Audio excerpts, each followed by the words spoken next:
Inner peace. Good morning. Oh my god, I jacked my seat up so high. Welcome. I hope you're all doing well. Good morning. Dude, Sarah, I found that gif so randomly and I thought it was such a good waiting gif. She looks like she's waiting to die, and that's sad. I don't want her to, but I like it nonetheless. Oh my god, Sarah, I was introduced to your son's favorite character last night, and I just have to say, what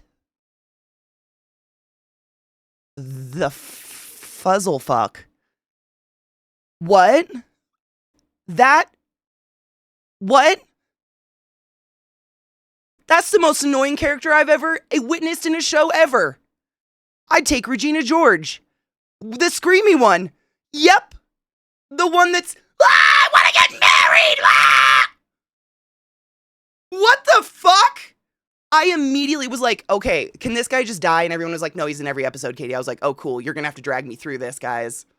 What? What, Sarah? What happened? What happened? Yes, Zenitsu. Is that how you say his name? Zenitsu, whatever.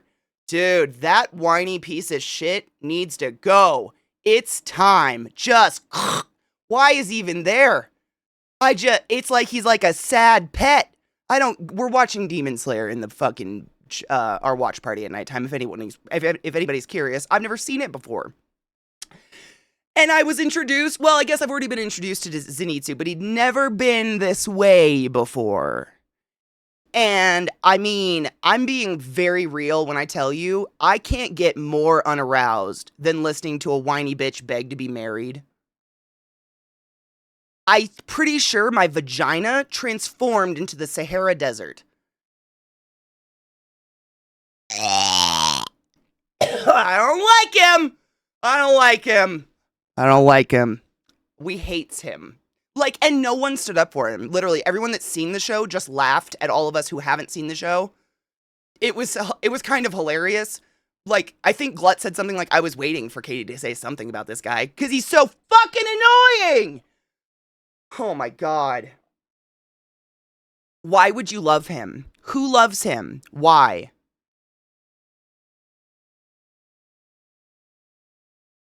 It's Mishy. I literally get up and walk away when he's talking. I get up and walk to the other side of the room because it's grating fucking. Everything he says has to be screaming in like some panic, and that octave of his voice. And Mishy, you were there, but if you weren't in the watch party, Knives said it's even worse if you listen to this, like the actual true audio and not the dubs. And the show is so beautiful and so otherwise very like nice and kind of peaceful other than the battle. And then there's this character who for some reason someone decided needed to exist. No! Hi, gay. Wrong one. I gave it a wash. Nope. Do you like snow? No. Oh my god, Sarah, your son's favorite character. I was literally introduced to him last night. He could honestly ruin the show for me, and I'm not just like, what a grating, annoying character I wish didn't exist. Like, borderline ruining the show for me at this point, because every time he's on screen, I want to get up and walk away. Like, I instantaneously don't want to be there anymore, and it's really, what the fuck? Oh, he's so annoying. And Knives said it's worse if you listen to the actual audio and not the dubs. Is that him? Is that him so people can hear his fucking horrible grating everything? Nezuko makes up for it, and I really do like the show. Like, I can get through anything. Are you kidding me? I've watched Mean Girls so many times. I can watch a lot of terrible things. Oh, I hate his face. I'm like, this is the bummer. So we've been watching Demon Slayer, and I've been so excited to watch it every night. Like, when we watch 3 episodes, and I'm usually like, oh my god, why do we have to stop? Can we please keep going? I hate waiting. And now I'm not excited because of this.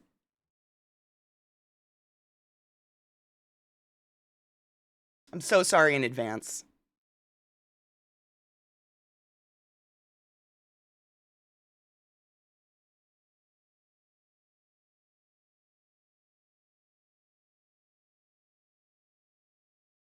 all the time.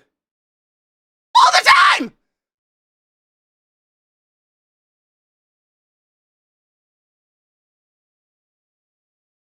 Knives, I have to be honest, this sounds better than the English dub. Is that just me? Like, this is less grating than the English dub. Is that just me? That was less grating. Is it just me that this is less? Okay. The Japanese, okay. I thought it was going to be worse. I thought it'd be more high-pitched or like...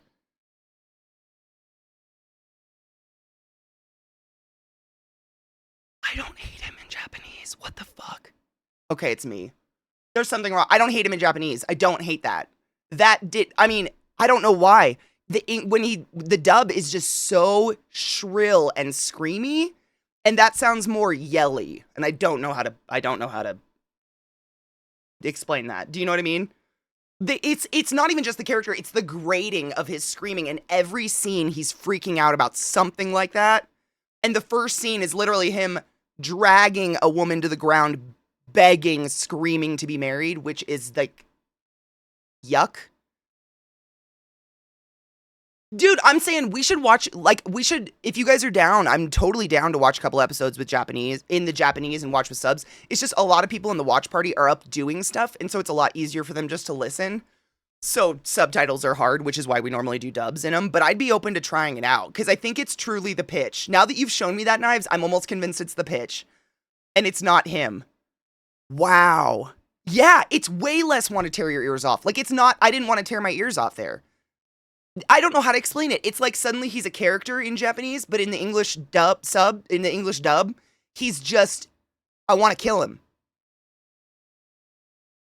Like, seriously, I want him to die. I was waiting for it. I was like, this fucking kid gotta go. In the story, he really doesn't make any sense. Like, why is he even there? He's so useless. Like, he does nothing. He's a useless chud of a fucking human. I don't understand why he exists. I'm sorry, I'm so pissed. But that voice really got me last night. I was grating on it, man. I was literally getting up and walking away from my PC because I couldn't stand it. And I don't do that because I like the show. Is that the English one? Hold on. What up, Yeet? How are you? Hold on. I love listening to the Japanese and reading subs, but I completely understand and empathize that it's hard when you're doing other stuff. Like, it makes the show suddenly a sit down and pay attention, as opposed to, like, a casual thing we're just doing at nighttime, which I totally understand. This is the English dub! Okay, hold on.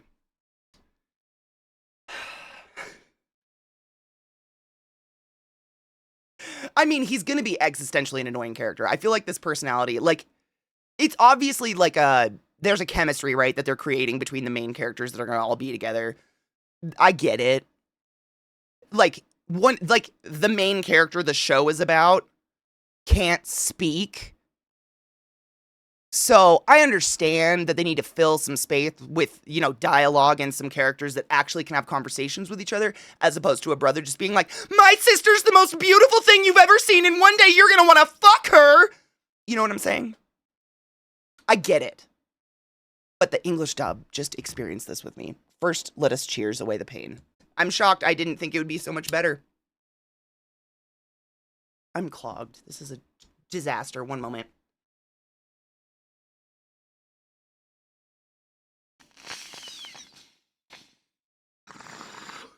Right, Knives, and that's what I was saying, like, when we were watching in the Discord, no one stood up for Zenitsu. Nobody. Like, I think it was me, Mish, and Viato immediately. We're just like, absolutely not. What is this kid? Fuck this kid. Like, in our we have like a little chat. And we were all just like, no, absolutely not with this fucker. And no one stood up for him. It was just like Glut and Knives, and I think Vis, people who have seen the show before, just typed lol. And like Knives said, hold on. It just jumped. In 29 years I've said in the 29 years I've been watching anime, I've never seen a character as annoying as Zenitsu. So annoying. I have a leaky eye. If you see red go down my eye, it's tears. Good morning, Vash. How are you, love? It's like they asked a Japanese person to sound Japanese but higher pitched. Almost. Kind of. Yeah, like sound more annoying or something. Yeah, Rage, throw it at me. Yeah. We didn't have time to watch it yesterday. We also have the Ubisoft, I think, we can watch today. I think that I don't know how many fucking game shows we have to watch, but I know there's a Ubisoft one. Hold on, what is this, Glad? My father, 68, white, straight, male. Hey, can you explain this bear in the woods thing to me? I don't understand. Obviously, a woman would rather meet a random guy in the woods, but why does he have to be a bear?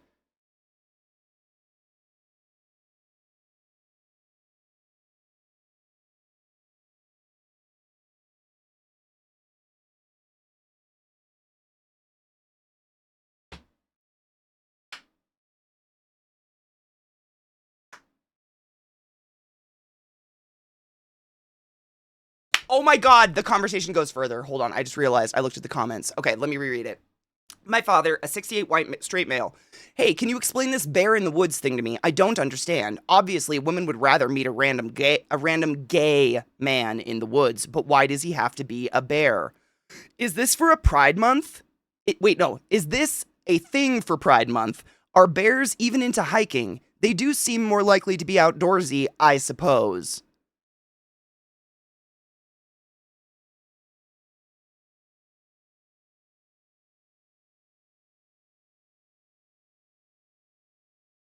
Obviously, women would rather meet a gay man in the woods, but why does he have to be a bear? Hi, gay.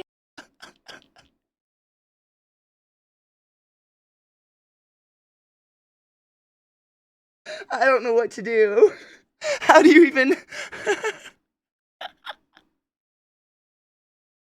I was gonna say, those are some stoner thoughts, man. It's gay. I read it wrong. That's even funnier. That's fantastic. Bless your heart for that one. That's a nightmare. Was the Ubisoft one lame? Really? I heard about Anno, and that was the only reason I wanted to watch it, really.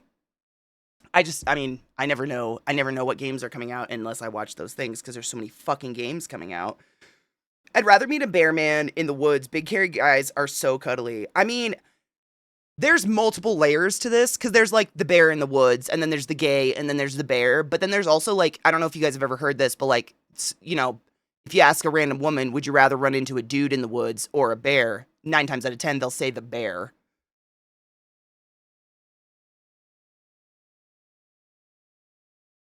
There's some layers. That's why it took me a minute. There's some deeper layers to this that I don't even think they realize.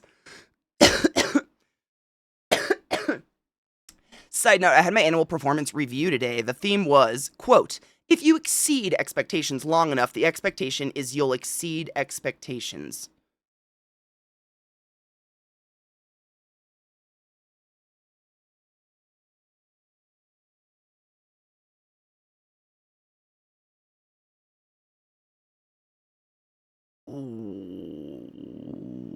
What?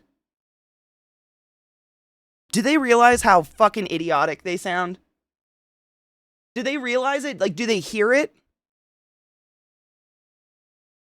Because I don't. Yeah, oh my god. This is Anno? I thought. Okay. Mishy just threw the Anno in there, and I open it up, and I kind of, like, you know, click a link, forget what I'm opening, I guess, for 1 second, because I straight up just saw Governors Wanted and saw a picture of a man, and was like, are you sending me something political? This is CGI. That was basically said, no shit, they said that to Glut with a straight face. They said that to you out loud? Shut up. I thought that was your interpretation. They said that out loud. They basically said with a straight face, quote, if you were in another department, you would be considered exceeding expectations, but in this department, it's the expectation.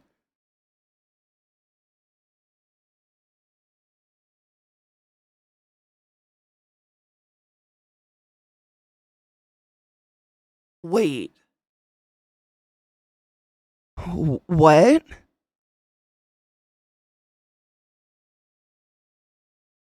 So other people in the company can do your job and get a raise because it's exceeding expectations, but if you do it, I'm so sorry that you have to play these mental gymnastics with other adults all day.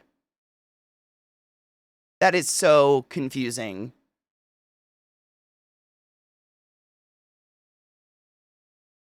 Viata, I mean, obviously. Let's fucking go.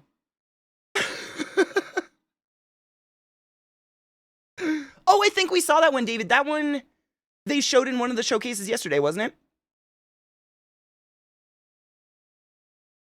Oh, it's actually like a full presentation of it, though. I think we just saw a trailer yesterday for the new Assassin's Creed.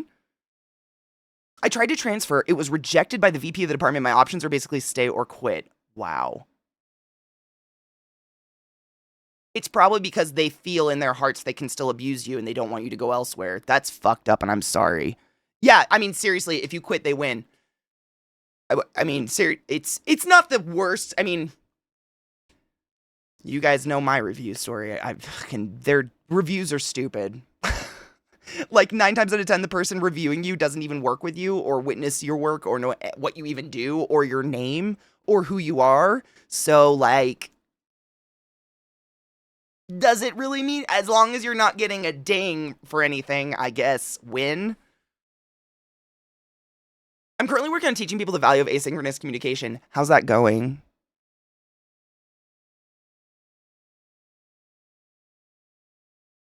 That's so fucking weird. I was a supervisor. They fired my staff one by one, expecting me to carry on and just expecting you to make up the difference, right? Of all the work. That's fucked. It just seems like a poor way to run a business. Cheers, Cinemois.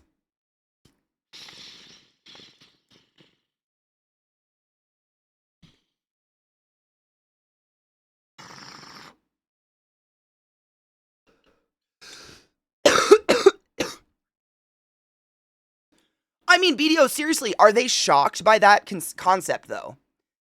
I'm appalled, shocked, and just flabbergasted that there are humans, conscious humans today that think it's okay to say in any way, shape, or form, hey, are you available to chat? Hey, we need to talk later. Hey, stop by my office at the end of the day. None of that's appropriate or okay. If it's important enough to message me first thing in the day, that's when the talk should happen. Just message me what the fuck we need to talk about. Because do you really think I'm going to be productive for the next hour having a fucking anxiety attack about whether or not I'm being fired for something I don't know what I did? How is there a human who doesn't grasp that yet? Because I've never, I mean, we've talked about this multiple times, and there's never been a person in chat that's like, what do you mean? I don't react poorly when people message things like that to me. No one reacts well to that message. Are you kidding? That's not how you start a fucking conversation.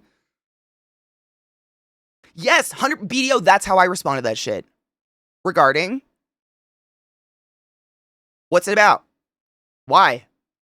What? What is your question? I mean, do we need to waste all this time?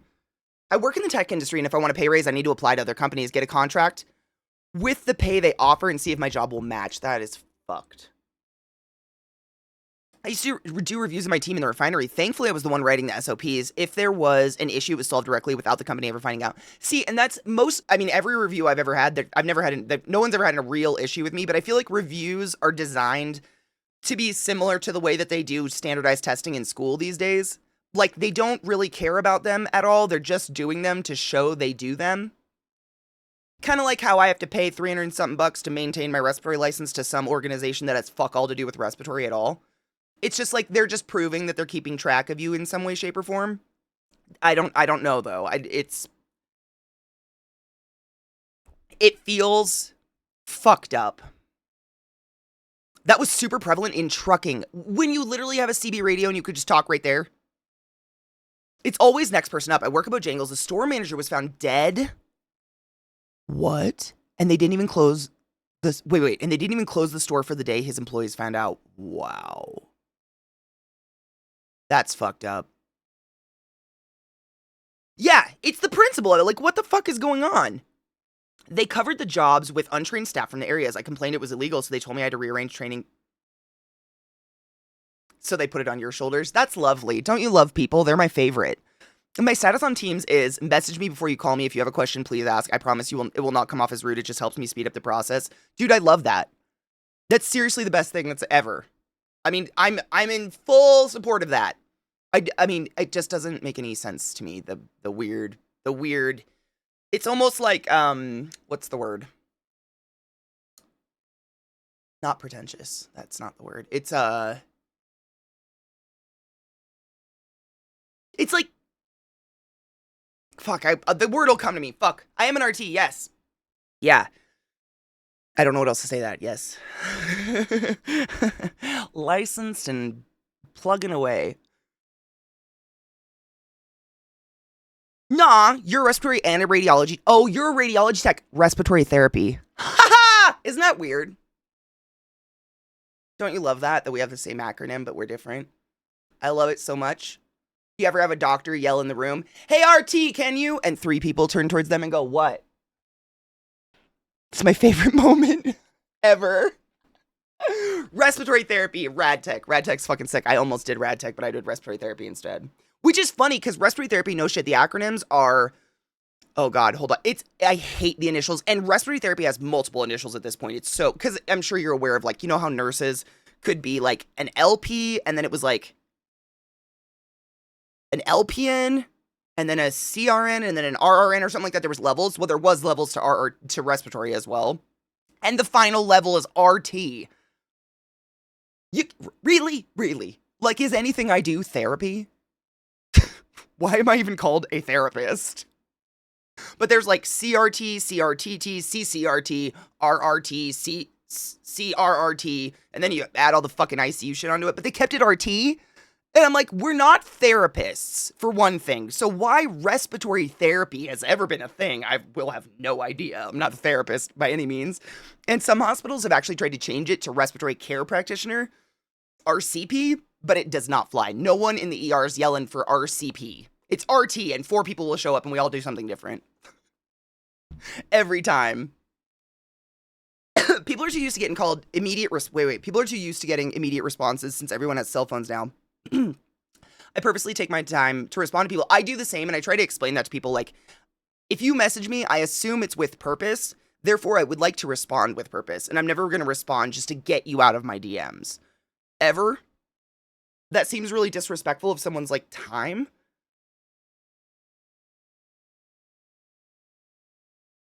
From a health consumer perspective, rad tech seems way nicer. Like, I can't imagine giving a rad tech any kind of shit that someone might give a nurse. Man, okay, so Catvolt could probably speak to this, but this is just my outsider point of view. I wouldn't want to do rad tech simply because, as a rad tech, you can read every single scan you take of a human body, but you're not allowed to. And that would, I mean, you do some sort of scan to a patient and see a cancerous tumor, you can't tell them, the doctor has to. So you just have to sit there and smile with them until the doctor comes in and is like, yeah, you're dying. But you know. Like, you take so many fucking scans a day, of course you can read them at that point, but you don't have the doctorate, medical whatever, to actually give the diagnosis.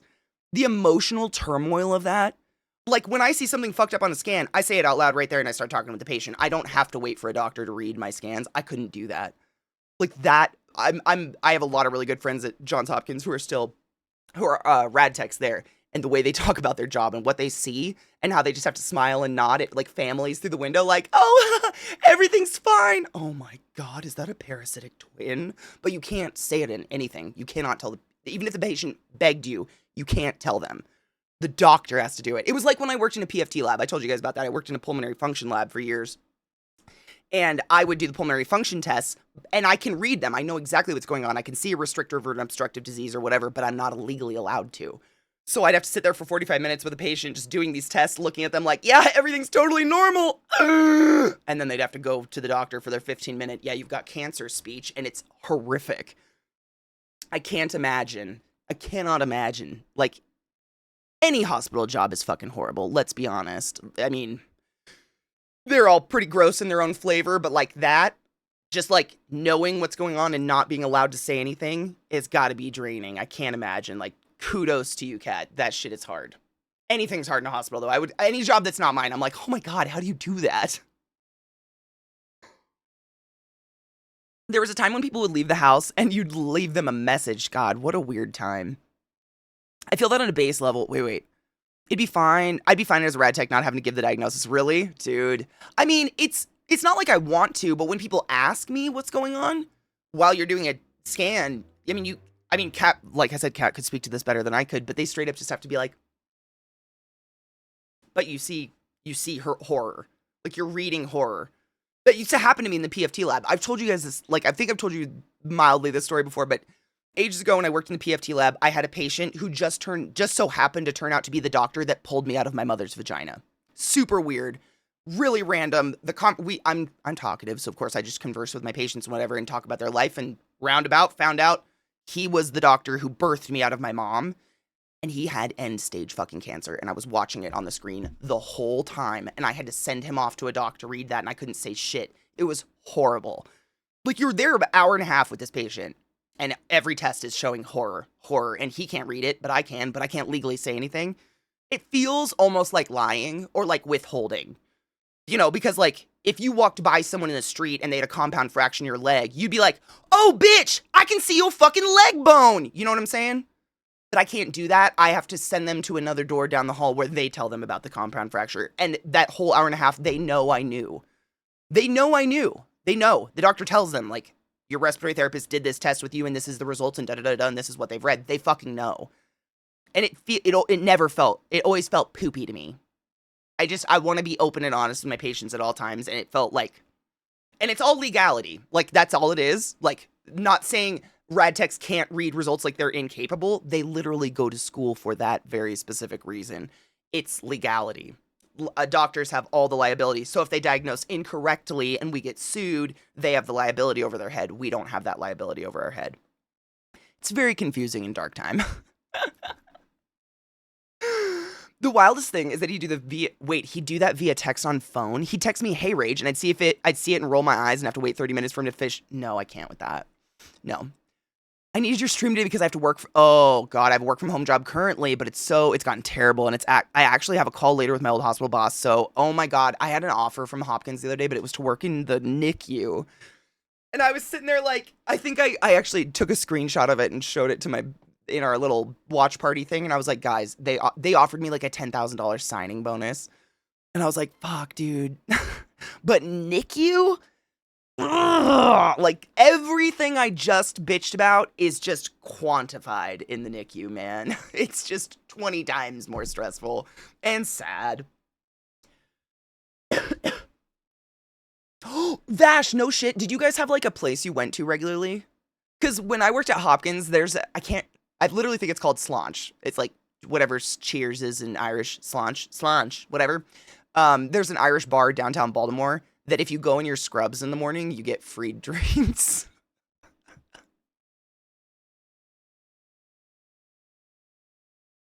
Which is a fucked up thing to say, I realize in retrospect. But we would go get breakfast and you could get free mimosas and shit. It was the tits. No shit, Kat. See, our rad techs, and granted, the last hospital I worked at was Hopkins, so it's so big that the radiologists are like on a different floor.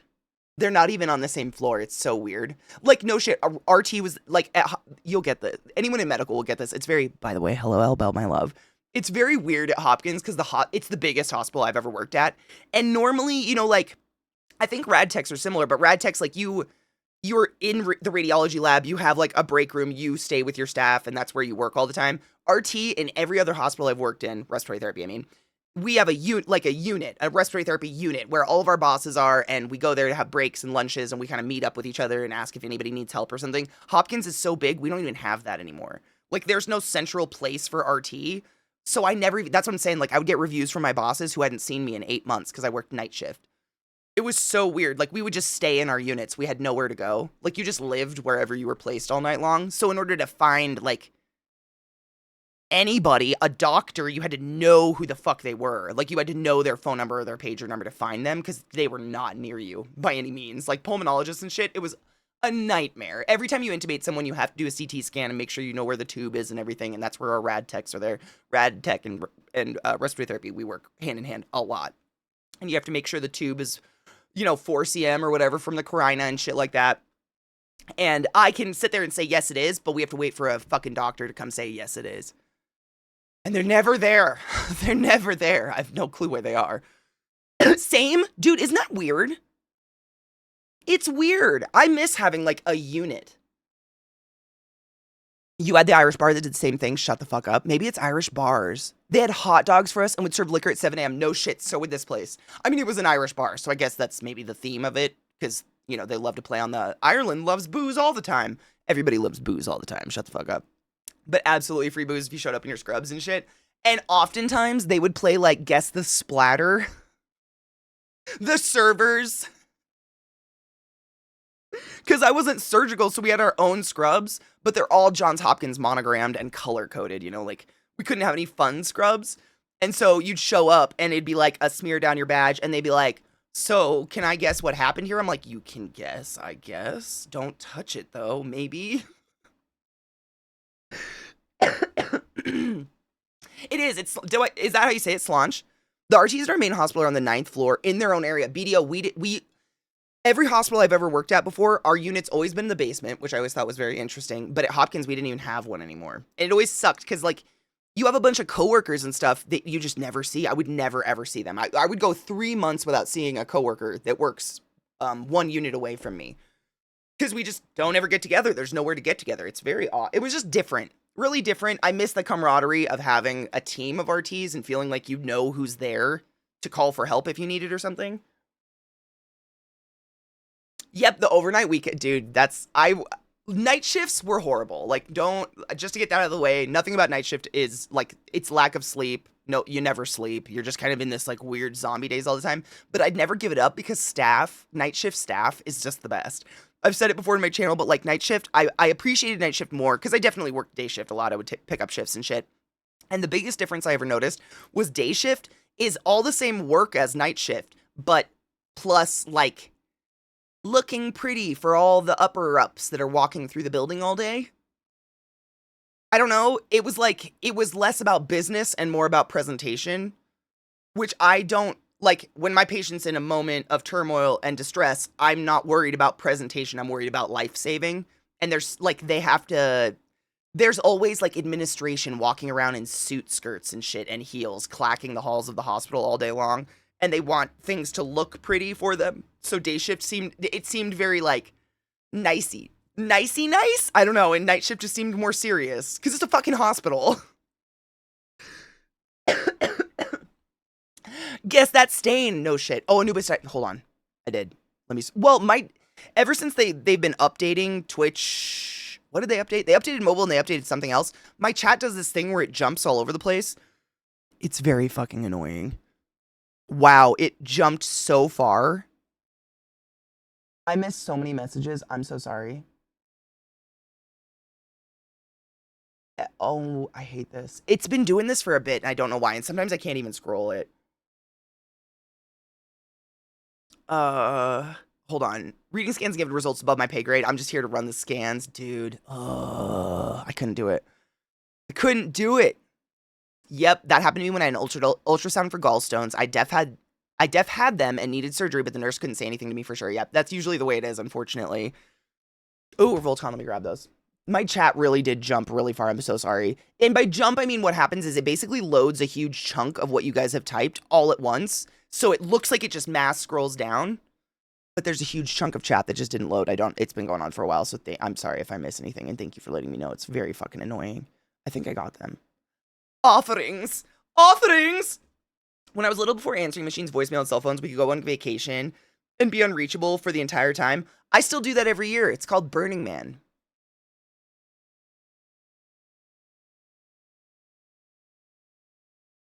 It's the best.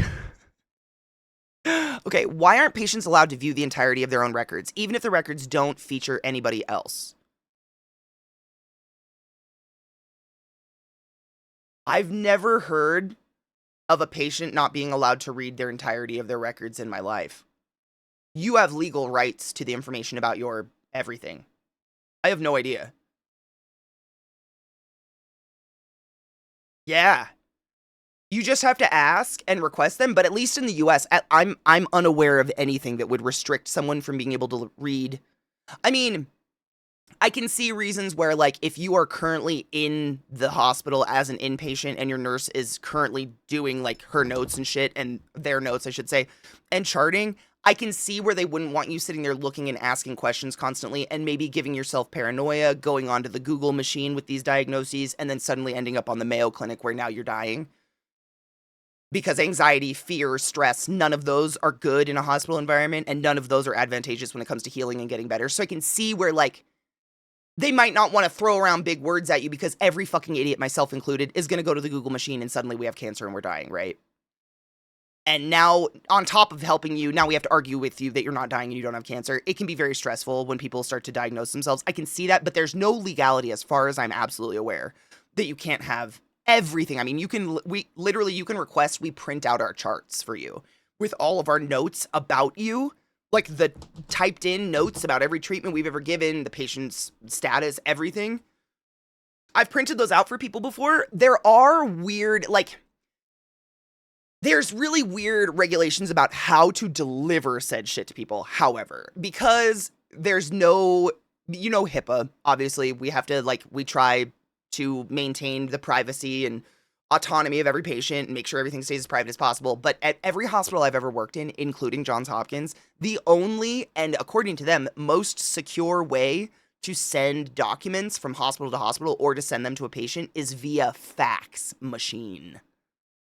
In 2024. Fax machine. Because it's so old, people don't think they are real anymore, and no one's hacking fax machines. But they're hacking emails, so we can't email you bullshit. So it's kind of, I can see where it can be a problem. Like, if you don't have a fax machine, I don't know how the fuck they'd get it to you. Because there is no secure way. There's no, like, mystical hospital email system that's magically secure and hackers can't get into it. So but that's where I don't know. That's just that's me conjecturing, I'm guessing. Faxes are fucking horrific, but it's it. When is Burning Man? Burning Man it's usually, I can't remember the exact dates, Elbel, but it's the end of August. It's usually like 1 week officially. It's like a Sunday through a Sunday, and it's usually like end of August through to the beginning of September. Yeah, it's usually right before TwitchCon, which is great, because I come real tired and tan. But yeah, it's usually the end, but I go for like 10 days because I help set up and break down. So I'm there for a couple extra days. But it's like the end. I think it goes through the September 2nd or something like that. I got my tickets. I just don't remember. Canada's the same. Yeah. Good time zone, Crispy. How are you, love? I've requested stuff and they say, no, these x-rays belong to the hospital.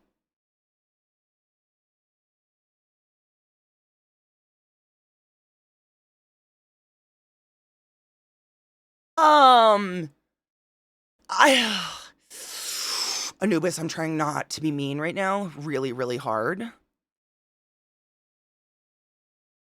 They know they can print another copy, right?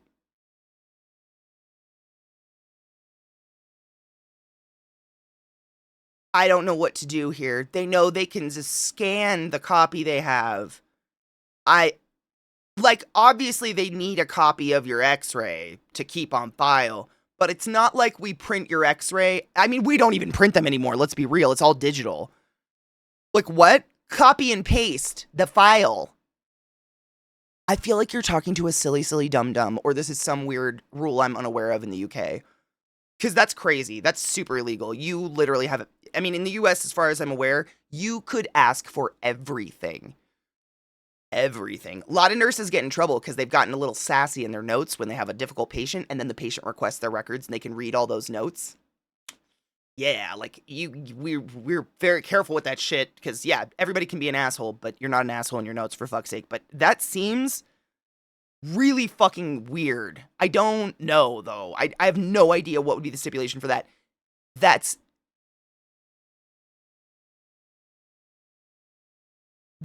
I don't even know what to say. Their response was, it's our property. Is it an actual clinic or did you go to someone's house?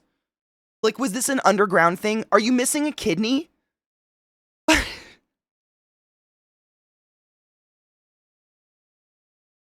don't know. It just seems so bizarre to withhold. I mean, unless they straight up lost your x-ray and they don't have it, therefore they're just trying to make you believe that you're not allowed to have it. You know what I mean? Like, they're trying to get you to be disinterested in it because they don't have it anymore. I could see that. But no shit, Anubis, this was like 4 years ago. My mom was able to find the records place that had the record of me getting my jaw crushed when I was 12, and she got the x-rays for that, just to look at them, because I hadn't seen them. You can get medical records forever.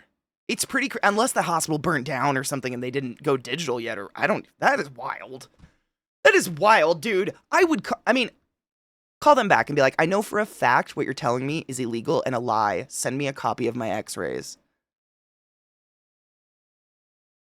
Just call them on their bullshit.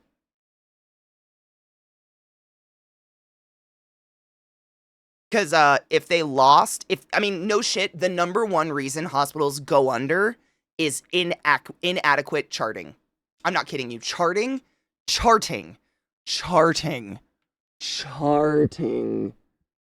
We go to more seminars and more training courses and more bullshit lectures about how to chart adequately than anything.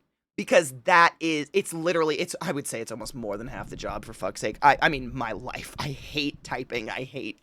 I've always been a bad typer. I don't like typing. I don't want to do it. And I just hated charting. It felt like forever for me. But it's seriously, if someone, which happens constantly because America's a sue-happy country, if someone tries to sue the hospital, that charting is it is the step-by-step, moment-by-moment, exactly what happened, who did it, when.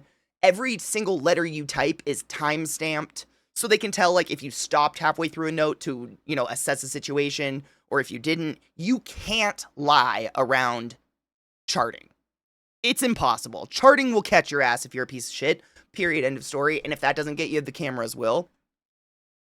Charting is huge. I cannot fathom someone... and what they do, basically, is if the hospital gets sued, they print books of those charts. Because, I don't even know how to quantify them. If you've never seen a hospital charting, it is, the computer charting, it's so fucking excessive. It's insane.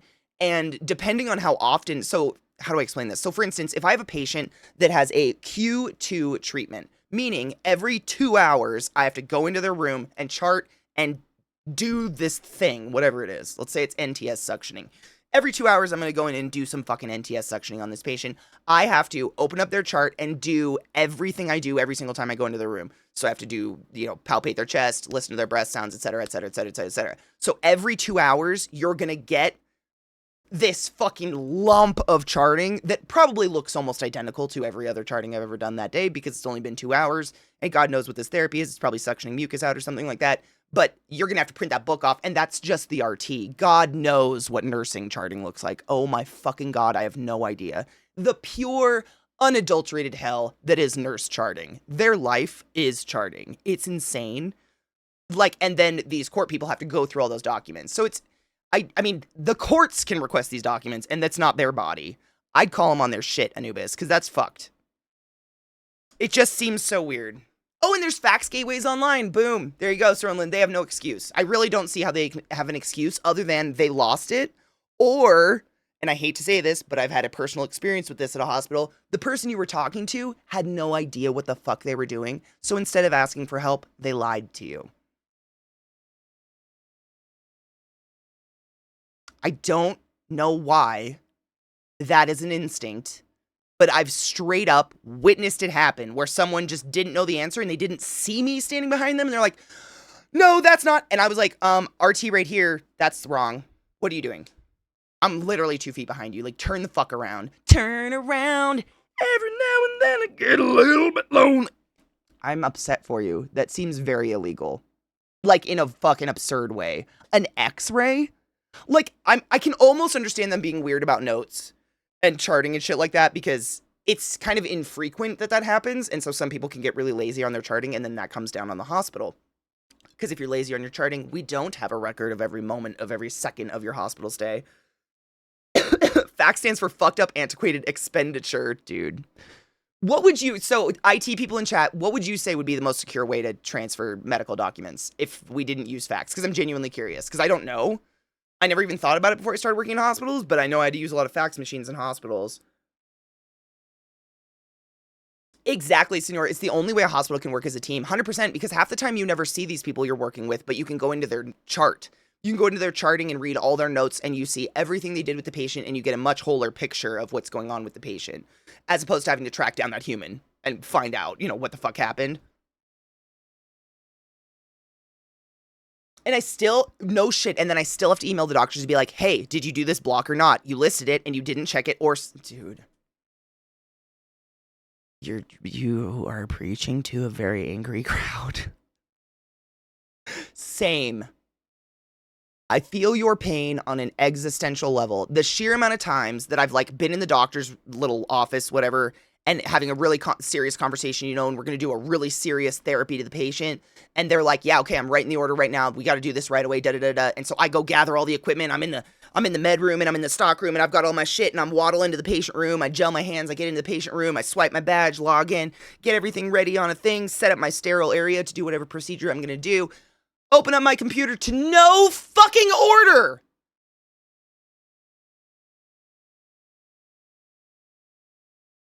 And by then it's inevitably like 30 minutes. It's been 30 minutes. That's how long it takes to get all that shit together. No order. So then I have to bundle all that shit up, throw it away, hike my ass back to wherever this doctor's deciding to nap for the night, did you write the order? Oh, my bad.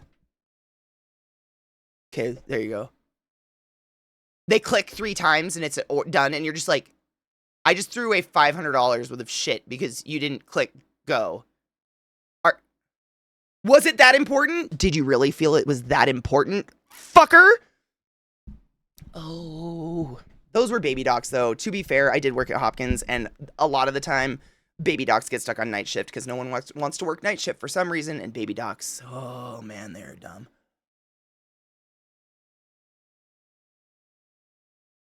Encrypted email or secure file transfer protocol. So how could you count on anyone? A courier, yes, but how could you count on, like, and again, this is real stupid. So, like, say the hospital has an encrypted email or secure file transfer protocol. How can you expect all your patients to have the opposite end of that to receive it? When most people cannot figure out how to... Like, my mom goes to Google to type in www.google.com in the Google search bar. Still, I'm just saying, like, it's a huge leap of technology for most people going to the hospital frequently, aka the elderly, right? I don't know. I'm genuinely asking. I don't know. Put printed documents in the back of the Fox. Wait. Fuck, I hate this jumping shit. It makes it so hard to read anything. And send it to whoever. What's a fox? Wait, like a fox? Like an animal? My sister's medical file from when she had cancer is literally in a 3-ring binder. I believe that. That's what I say. When I say it's a book, it's a book. It's a book. I mean, just the charting alone, goddamn. And I'm just talking just my charting, let alone anybody else who goes in the room and charts as well. Oh, hello, my son. How are you? Hi, Bubba. You want to come say hi? Come here. Come here, big man. Let's have a snug. Oh, big yawn. How you doing today, bub? Are you having a wonderful morning? Did you nap? Was it beautiful? What is on your face? What was that? Grass? Or is that silver hair? Oh my god. You're aging, my son. Let's not talk about it. We both got a lot of silver going on. An app would be amazing, but that's still a lot. I mean, for instance, myself... Like, I go to the hospital once every 10 years or something for an act. I'm never going to get that app. I'm going to straight up be like, why do I need to download a fucking app to get my medical files when I'm standing right here looking at you print them? I don't want another app. I have to have an app for every light bulb in my house, for fuck's sake. Like, how many apps do I need on my phone at this point? Stop. The literal animal. Okay, I'm cool with that. Yeah. Can patients deny patient files to relatives? So, if you are... how do I put this? If you are under the age of 13 and or have yet to menstruate, medically speaking, we don't consider you an adult and your parents have rights to all of your medical information. However, at the age of 13 and or by the time you have your first period, you can ask us to let your mom the fuck out of the room. And no one is allowed to see your medical information ever again. Not a relative, not a spouse, period. They must have your sign.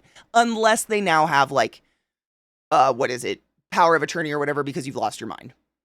Or, like, you're in a coma or something like that. But no, it doesn't matter who they are. No one has a right to your information.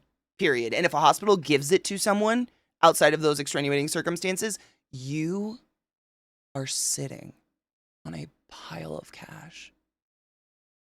Sue them. Sue the crusty dicks off the bastards, because that's super illegal, and they'll settle with you out of court for millions. I've seen it happen. It's crazy. Nobody has right to see your medical shit unless you say, yeah. Period. Because HIPAA, exactly, yeah. Patient files are only available to the patient whoever they allow to access to. Oh, that's kind of on an app. Sadly, it could be easy if in the UK you use your NHS ID provided to everyone. That, God, imagine. I wish my dog would cuddle me like that. Oh, dude. She's smitten with her dad. She only comes to me as a last resort. I mean, it's great, but also so annoying sometimes. I love my dog beyond reason, and I would do anything for him. I would die for him. But he's so clingy. Like, I'm a very, like, twitchy, move-around person, you know? I'm constantly just walking around my house. And the amount of times I just turn and just fucking slam into him, because he's always behind me. He's always on my ankles. And if I stand still, he lays on my feet. Like, it's cute, and I love that my dog loves me, but also,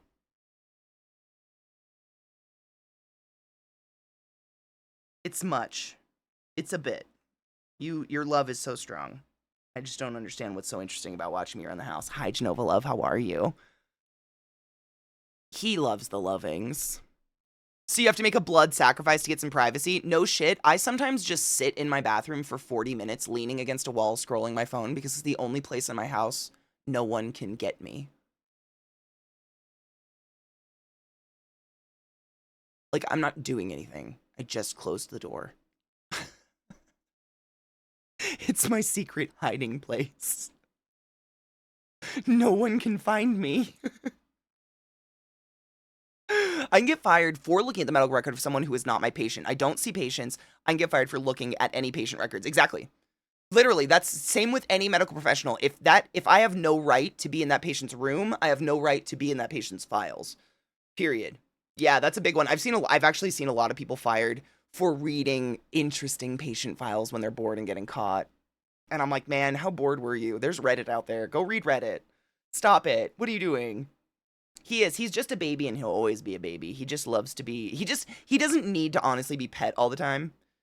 He just wants to be there. He's not as annoying as I make it out to be. I feel bad when I kick you in the face when you're just right behind me, and then we have to have a 30-minute cuddle on the floor because mom feels bad, but you don't even know what happened. You're so fucking cute, though.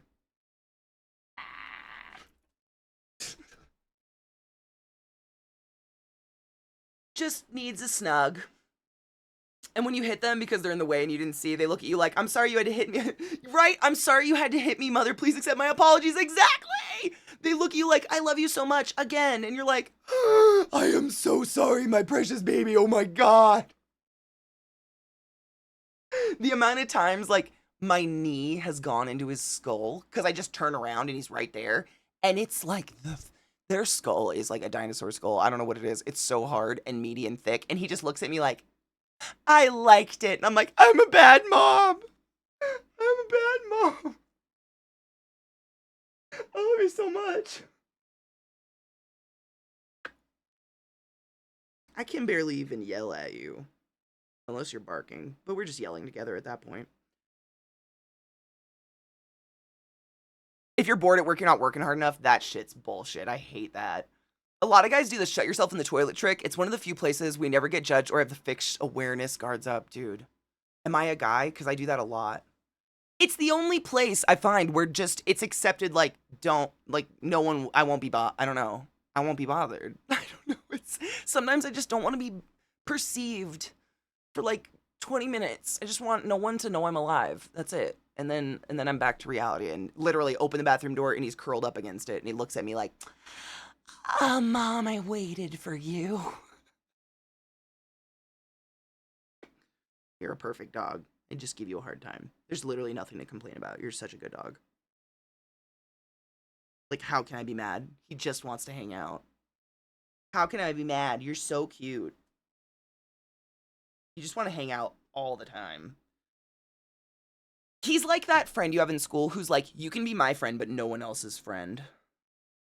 And if anyone else comes over, they have to be his best friend. Had my gallbladder out about 2.5 months ago. No shit. They kind of kept arguing about whether it was porcelainized or... That word, why is that so hard for me? Porcelainized. Fucking Christ. Or not, turns out it wasn't. I just had a gallstone the size of a ping pong ball. Shut the fuck up. That's actually super rare to have one enormous gallstone in amongst. No shit, I was just talking about, like, the mechanics of gallstones and shit last week, I think. And I was saying, like, you only need a grain of sand of a gallstone to plug the biliary duct. A ping pong ball? How long was it there, you poor angel fuck? My God. Same with my old cat. She was smoky, so black tip fur, white underneath. But in the slightest darkness, I couldn't see her.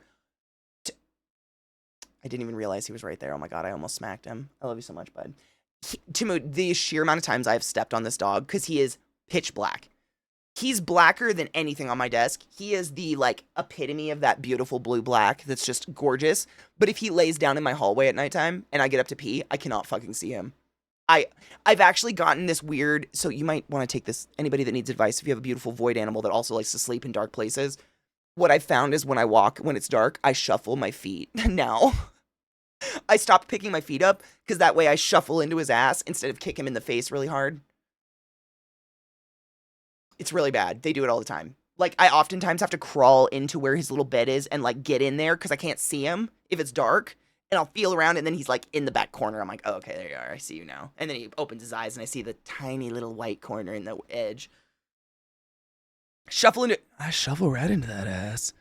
I kind of wish they would have saved it too. Seriously, like, that's an anomaly. That big?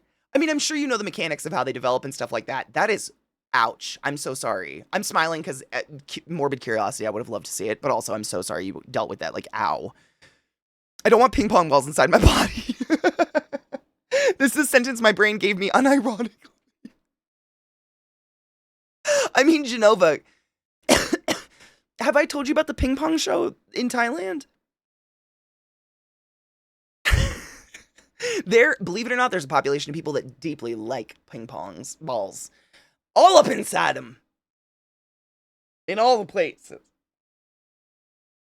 At last year, had a pancreatitis attack last June, and then was basically an asymptomatic pancreatitis until they removed the gallbladder. Oh my God. It was causing fucking pancreatitis. That is so scary. I'm so glad you're okay. That's some fucked up shit, dude. That's survival shit. Dawn, that's smart. I used to have a nightlight in the hall, but I think the dogs actually broke it. Cocky Nice Cat has a coloring that blends in almost perfectly. That picture, dude. Your bitch sent me, Cocky sent me a picture of your cat on that hardwood floor one time. It was ages ago. I want to say it was almost a year ago though, but I'm not kidding you. I didn't see the cat at first. Like, I had quite a laugh with her over it. Your cat is the floor. There is a picture. I mean, I swear to God, it was like the cat's fur lined up with the grain of the wood. It's hilarious. It is, but also I was like, what the fuck? Because I don't normally fall for visual illusions like that as quickly. Like, my eyes usually figure it out pretty quickly. Not that one. A real one. What the fuck? Your cat evolved to blend in with domestic life hard. When you work for us, you're a member of a family. Instead of giving you a raise, we're giving you a pizza party. I can't pay bills with pizza. Pizza party. Don't you like working here? We're a family.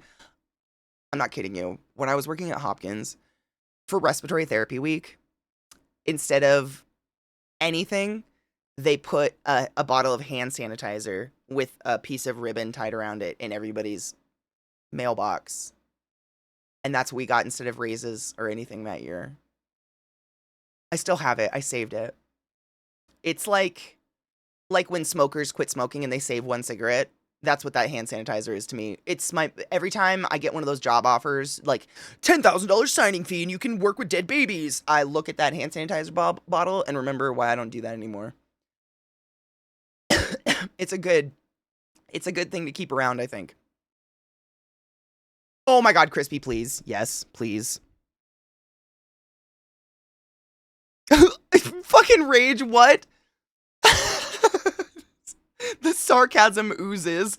I love that my abdominal CT scan said I have gallstones, but it's fine. They're not in the way yet. Love that for me. So you just sit around and fucking like wait to hurt? I don't understand. Oh, Bubba. There's a Reddit page called There Is No Cat, and you have to find the cat. Sometimes it's easy to find, others not so much. I believe that. I believe that. Cats are mystical creatures. They're jello. Oh my god, Bubba, that's okay. You can be on either account, bitch. It's fine. The minute they trot out the We're Family, they're about to acquire you. They're about to require you to labor without pay. We're a family here. And that's why everyone matters. I've heard tales that if a job says that you're family, you should run. All jokes aside, is that real? Hospitals don't say that. I never got that at a hospital. I did work with my mom, so I guess we're family, but like, no. No, thank you. What's even more fun is I have access to all the recordings for when you call into your doc's office. Oh shit, so people can record that shit too. I mean, request it. Can they request recordings of that? I didn't even think about that. That's kind of nice. In case, I mean, not for nefarious reasons, but like, what if you just want to hear the conversation again? That's kind of nice to have. My abdominal CT scan was like, you've gotten a fatty liver, an enlarged spleen, and gallstones, but everything's fine and no symptoms, so it's fine.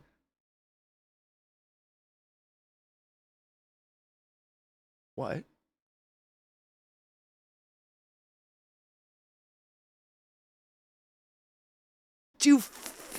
Does fine mean something different? Oh my god, Sarah, shut up. I was gonna ask. I was gonna ask you, like, Sarah, did your last job talk about family a lot? For those that don't know, Sarah's a teacher, and her last job was borderline, literally mental abuse. I mean, I'd say borderline because I wasn't there, but if it was me, I would have said that was mental abuse. My last principal used the we're family mentality, and I was never happier to leave. Yeah, cause bitch. Nuh-uh. They had shirts with like school name fam.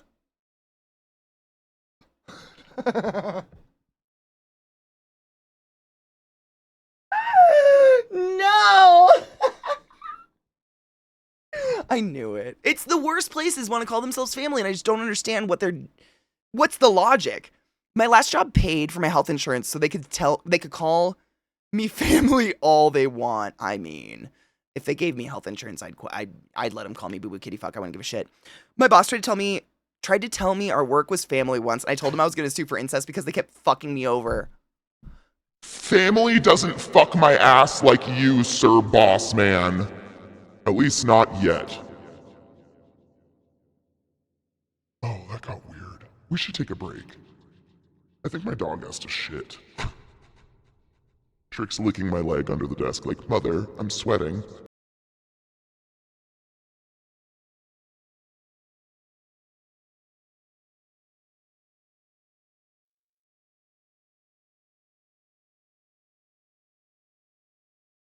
Are we still live? Because my dog just laid on top of my fucking power strip like a dumbass.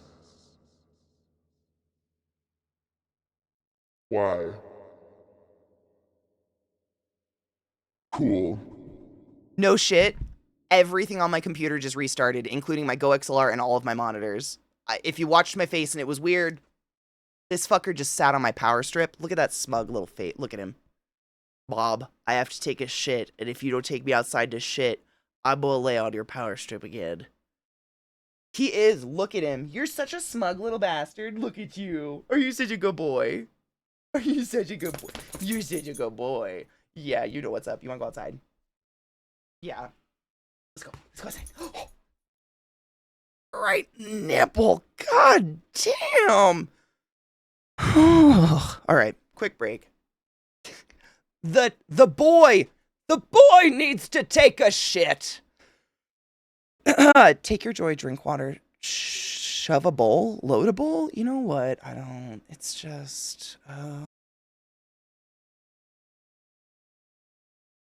Willkommen. Music's back. That's nice. I think something was trying to update, like a game or something. I have a lot of holes, extra holes in the tats and things. I learned recently that most tattoo artists won't do a hand tat unless you already have other tattoos. I didn't know that. Interesting things you learn.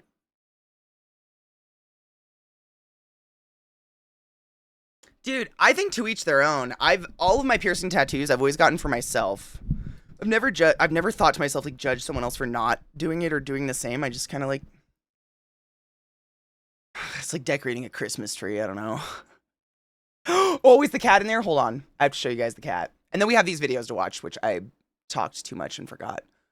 Hold up. Dick sword, don't. Pet Sarah's messages up. I was binging music last night. Aminals. I'm so glad Discord's working. It's so nice not to just scream at it every day. Dude. I would lose the cat. 100% lose this cat. I mean, I lose my dog in the dark, let's be honest. This isn't the same one she sent me, but still, it's perfect. Look at the precious kitty cat.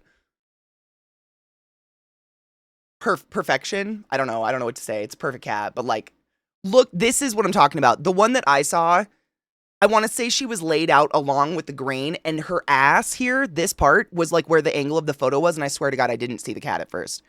Like, she blends in so well. What, right? She's the same color. He's a perfect kitty cat, though. I love him. I love him. Oh, pause. Okay, so this is the picture I saw where she's actually lined up with the grain of the wood. And I don't know if I was just high, but tell me this cat does not blend into the wood like it's meant to be. The assassin parts and the story, really? Boo! I don't want that. I want it to be awesome. Look at that precious kitty, though. Isn't she perfection? I just love animals. Cats are so cute. It's camouflage. I know. Cat camouflage. Camouflage does not work. She's perfection. Which one was 3? See, that's what I'm saying. I'm not like a diehard. I don't know what else to say that. Assassin's Creed's okay, I guess. Like the concept of it, but you put a good enough theme on it, like the Greek theme, and I'm fucking there. Yeah, Odyssey was the Greek one. Okay, 3 was the American one. Oh, what is... Was that the one where it was like George Washington on a boat or some shit? Like that was he was like with a flag. That was the preview for it, or what was it? I very vaguely remember it. I've now moved on to just saying you got the tattoo. The what? Oh, wait, Rod. You have to get Grogu tattooed in your balls, and I don't trust your... I mean, I thought it was the taint. Wasn't it the taint?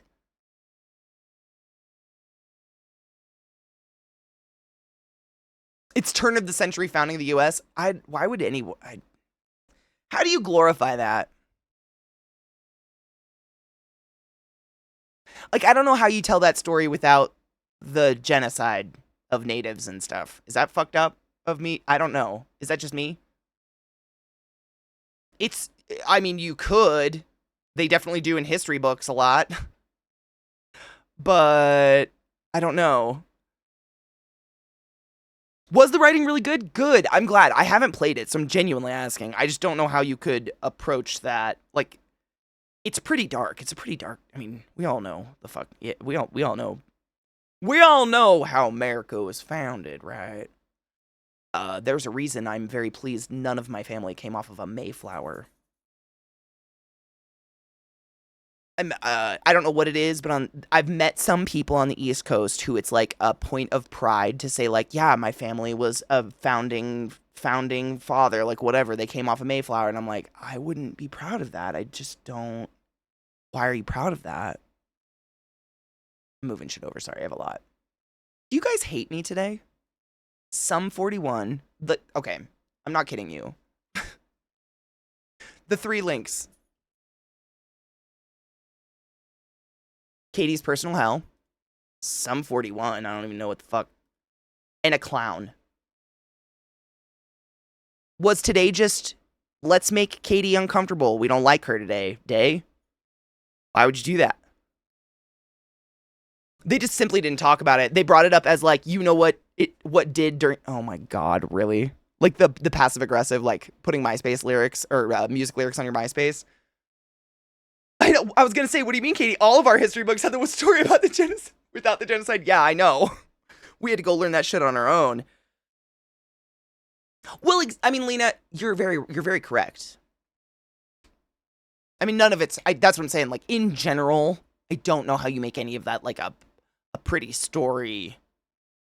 You know, I know y'all woke up to violence today. You were like, I know what Katie loves: the deep sea, clowns, punk pop from the early 2000s. Do you know me? I'm gonna do it because you guys want me to, but like, I like that movie that came out. Oh God, it's like the Frankenstein monster kind of story, but with Emma something Stone, and like, great. I ain't here to shame. I could not get over the fact that it was an infant brain in an adult body, and everybody thought it was just cool to watch her diddle herself because it's an adult body. It's a lolly story. You can't convince me wrong. Brain is only 4 months old. Different strokes for different folks. It's, you know, like that movie with the fucking diddling little girl in the human head. It could have been great if that fact wasn't there. She could be funny if she wasn't a clown, but for me, because I have such a visceral fear of clowns and want to kill all of them, I can't find it funny. She could be a comedic genius, but the clown makeup makes me, I don't even know what she said. I have no idea what she was doing. I heard, and clown makeup. I don't know. Everybody has a fear, right? Everybody's got one. Mine. They're the worst. I have a really hard time with an adult that wants to dress up as a clown, because theoretically clowns are for children, and why do adults just want to hang out with little kids all day with a mask on? I don't know. All of it's just odd. I'm pulling these links, don't worry. Yeah, here's the... Not like they can be venomous yet. Honestly, I'm not worried about the venom. I'd rather die than survive that experience. The thing just undulating up my leg is not... Get out of my head. I was just going to say it looks like Horizon Zero Dawn. Like when you cut pieces off things, they would crawl up your body and shit. We're there. The quadruped robots freak me out simply because I watched the Black Mirror episode and that's stuck in my mind forever now, of course. Robots, they're... Stop it. Autoplay is my nightmare. It's so conflicting because like robot is such a fucking like vast system. I mean, vast word that covers so many things. Like I want some cool, robot parts, but I feel like we're giving robots all the power and it's going to be really easy to overtake us one day. I'm just moving a bunch of links over. Don't worry. I don't know. I don't know. I hate the autoplay, man. It ruins shit, so we can't watch it from the beginning. But look, it's a baby donkey.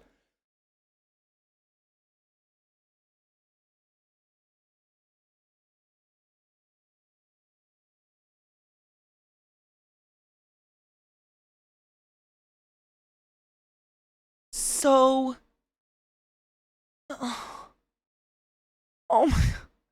That's the cutest ass I've seen all day. That's one cute ass. Same brain. I mean, so no shit. The way that snake robot moved. Take my random bits. Fucking thank you. Yeah! That was Smash, by the way. I found that alert deep within the depths of my alerts, and I love it so much. Thank you for those random biddies. I appreciate you. Yeah, same book, same page. That snake bot is exactly how scopes that move down into you really work. So when we do like a bronchoscope or a scope up your ass, there's a controller, and the scope can actually kind of do this shit, and we can like maneuver to get down different paths or like get around things. It kind of already moves like that, but it's not sentient. It takes a person. Oh shit, I didn't even see the white.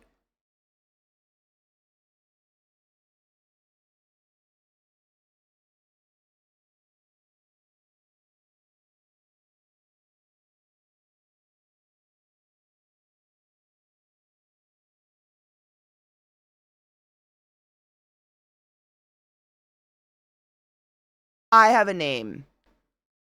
Please don't turn my existence into a breeding program on the internet so irresponsible adults buy my species and we die. Thank you. Jones.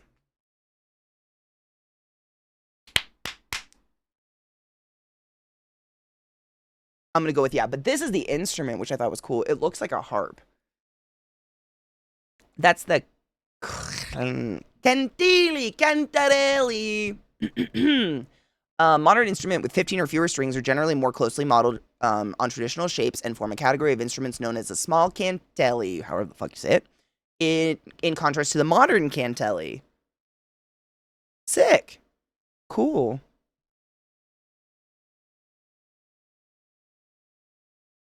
If only my neck wasn't full of hamster. What the fuck?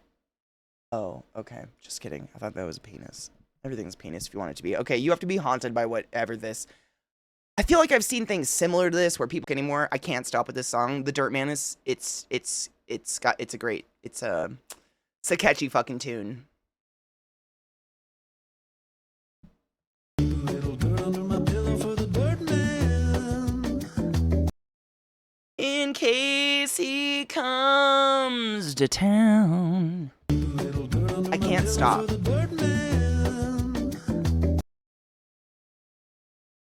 But no shit, like, I'm just, like, I ain't throwing elbows or hate or anything, but Zach is the queen bitch of being a contrarian of anything cool and popular that everybody likes, and he's the one that will, like, go to move a pillow and look at me, and I'll go, put a little dirt under the pillow for the Dirt Man. And then he'll continue. We can't stop. There's some things that even contrarians have to fall into, and this is one of them. I don't understand your hate. Is it because there's dirt under your pillow and you just don't want to talk about it? You can admit it. It's fine. I think it's a play on the filth of man. I don't know. I'm not here to judge your dirty pillow.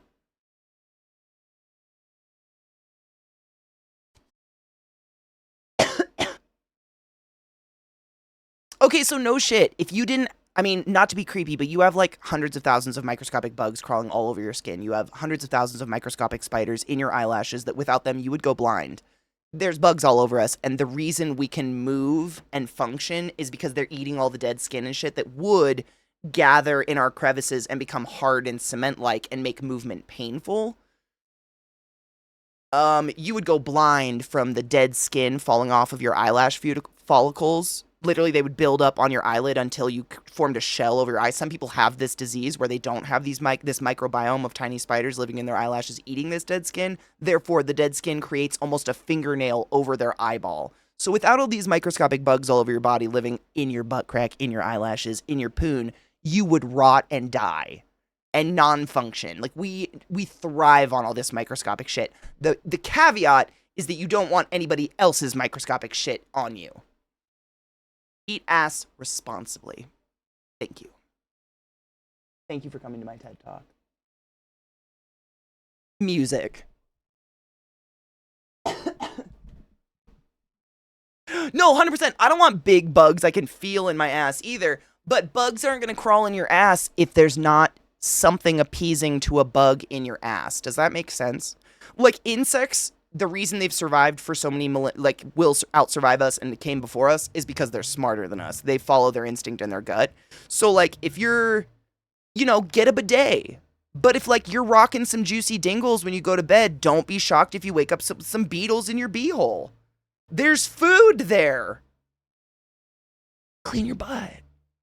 I'm not saying you don't, but, like, that's the only reason why bugs would crawl up a space like that. Bugs follow food and safety, and you're not safety, so... No, I mean, right, like, did you ever see, oh, fuck, what was that movie? Joe's Apartment? I think about that movie a lot. I don't know why. It pops into my head a lot. He's exaggerating because he's a city boy and spent 3 months with his Hawaii native wife living with her family. I mean, the joking, like, manner of his tone makes me feel like he's kind of a contrarian that just wants people to hate things with him. Fuck you. Which, like... With Satan's cock. Not my jam. I'm not into group hating. T-Night! Thank you so much for subbing to the class, keeping the class alive and giving it any swings. I fucking appreciate you. Go forth and be consensual in all the ways. I appreciate you. The cockroach movie. Yeah. Do you remember that, Knives? Like, there's musicals in it, and they get a giant, like, 6 foot across urinal cake and put it in a park, and it just fertilizes the whole park mystically, and they create, like, a magical trash park. It's the weirdest. If you've never seen Joe's Apartment, please give it a try. It's one of those very bizarre 90s movies that I think I literally saw it at a movie store or a Blockbuster or something, and the cover got me. Because, again, always loved bugs. I was like, what the fuck is this? And it's a trip. It's a fucking trip.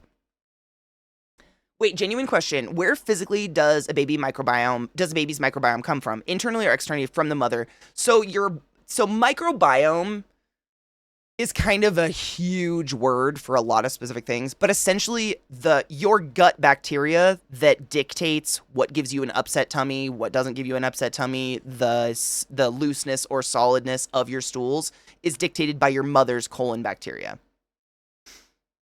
So, like, if you, for instance, got a horrible infection and had to go on a round of horrific antibiotics and it wiped out all of the natural bacteria in your gut, which you absolutely need to digest food, we can actually take a sample of your mom's poop and mix it up with water and then literally turkey base that shit up your ass, and boom, you're back to normal. Wild. But you get it from your mom. Jizz. It's pretty magical. Cue the video of the fish that live in the anus. Oh my god, those poor I forgot about that part of the video, Glut. Poor sea cucumbers, man. The fuck? The shit flowers. Oh yeah, I mean, him, you remember there's like that musical montage of him going around picking up poop and putting it in a bag, and he like tries to take some poop and it fights over it with a little old lady or something? That movie was so fucking weird. I feel like that's an insult to urbanites. There's bugs everywhere, even in cities. I agree. That's why I didn't want to say urbanite. I said, what did I say? Brittle spirit. Because I'm going to be honest with you. I'd rather run into a coyote in the woods than one of those giant rats that live in New York that have one leg and a bionic eye and fly. What does that mean? Did I break it? That alert makes me giggle. Teen, just gifted a sub to Vextra Penguin. Vextra Penguin, use a butt was the highest order. Go forth and be consensual in all the ways, because nothing in this world is sexier than pure sober consent. And thank you, and enjoy your emotes, Music Man. I hope you're doing well. I'm okay. Tired, but good. Needs to go vegan for what? For which part? Oh god, do I want... Wait, what? Post-amputation, I have not yet had the same digestion. The amount of antibiotics I was on, it's pretty... Antibiotics are gnarly, dude. I mean... I try to always tell people when you're on antibiotics, always try to eat yogurt or pickles or kimchi or some sort of fermented thing every day just to try to help get some sort of gut bacteria because your digestion just never gets back to the same. Hello, sales. Oh, my bones are wet. Damn it. All the time. Yeah, Mom, can I have some of your shit, like, just in case? I wonder if we could just keep it in the freezer. Gray's not that bad. He does educational content about odd bits of history or trivia. I think that's just a piece taken out of a podcast where he's teasing a friend. Oh, 100%. And I'm teasing him, obviously. Like, I try to come at situations like that where I'm not a person who keeps a bunch of tarantulas and giant spiders are scary. Like, I get it. But that, even then, as long as I didn't have a phobia, that would not stop me from going there. As long as it's harmless. I don't care, like, big bugs and shit. They're creepy. I don't want to hang out with them. But if they're harmless, what the fuck ever? What if it's harmless? Like, I don't even have to ask what could it do. It can't. If it's defined as harmless, it literally can't do anything to me. So I don't give a shit, but I completely respect it with other people. Like, I get that. I'm afraid of fucking needles and syringes, for fuck's sake. An inanimate object. I'm always back to the point that seems normal. Thank fuck. How many years, though? For the gut bacteria, because meat and cheese bothers my stomach. Meat and cheese in general are really hard to digest. Like, meat, cheese, fats, basically fat and protein, those are macromolecules, so they take the longest time to digest. And they're kind of one of those things where, you know, you have enzymes in your stomach which help you break down things into absorbable size. And if you don't eat something super often, you actually don't really have an enzyme to break that down and utilize that nutrients.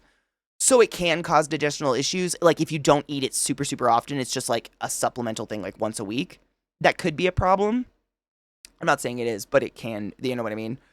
Like if it's just not an often thing. Whereas people who grow up like in dairy, like on a dairy farm and in just a dairy-rich environment or whatever, they probably don't have digestional issues because they've just adapted the enzymes to digest dairy. But I don't fucking know. Dairy also, like, correct me if I'm wrong, but I think the way dairy is digested, at least milk, it's broken down into sugars mainly. Especially like the dairy in the US and stuff, because it's all like 2%, 1% milk. So if it's broken down into just mainly sugars and very little fat, that can cause a lot of digestional issues, because it's like drinking sugar water.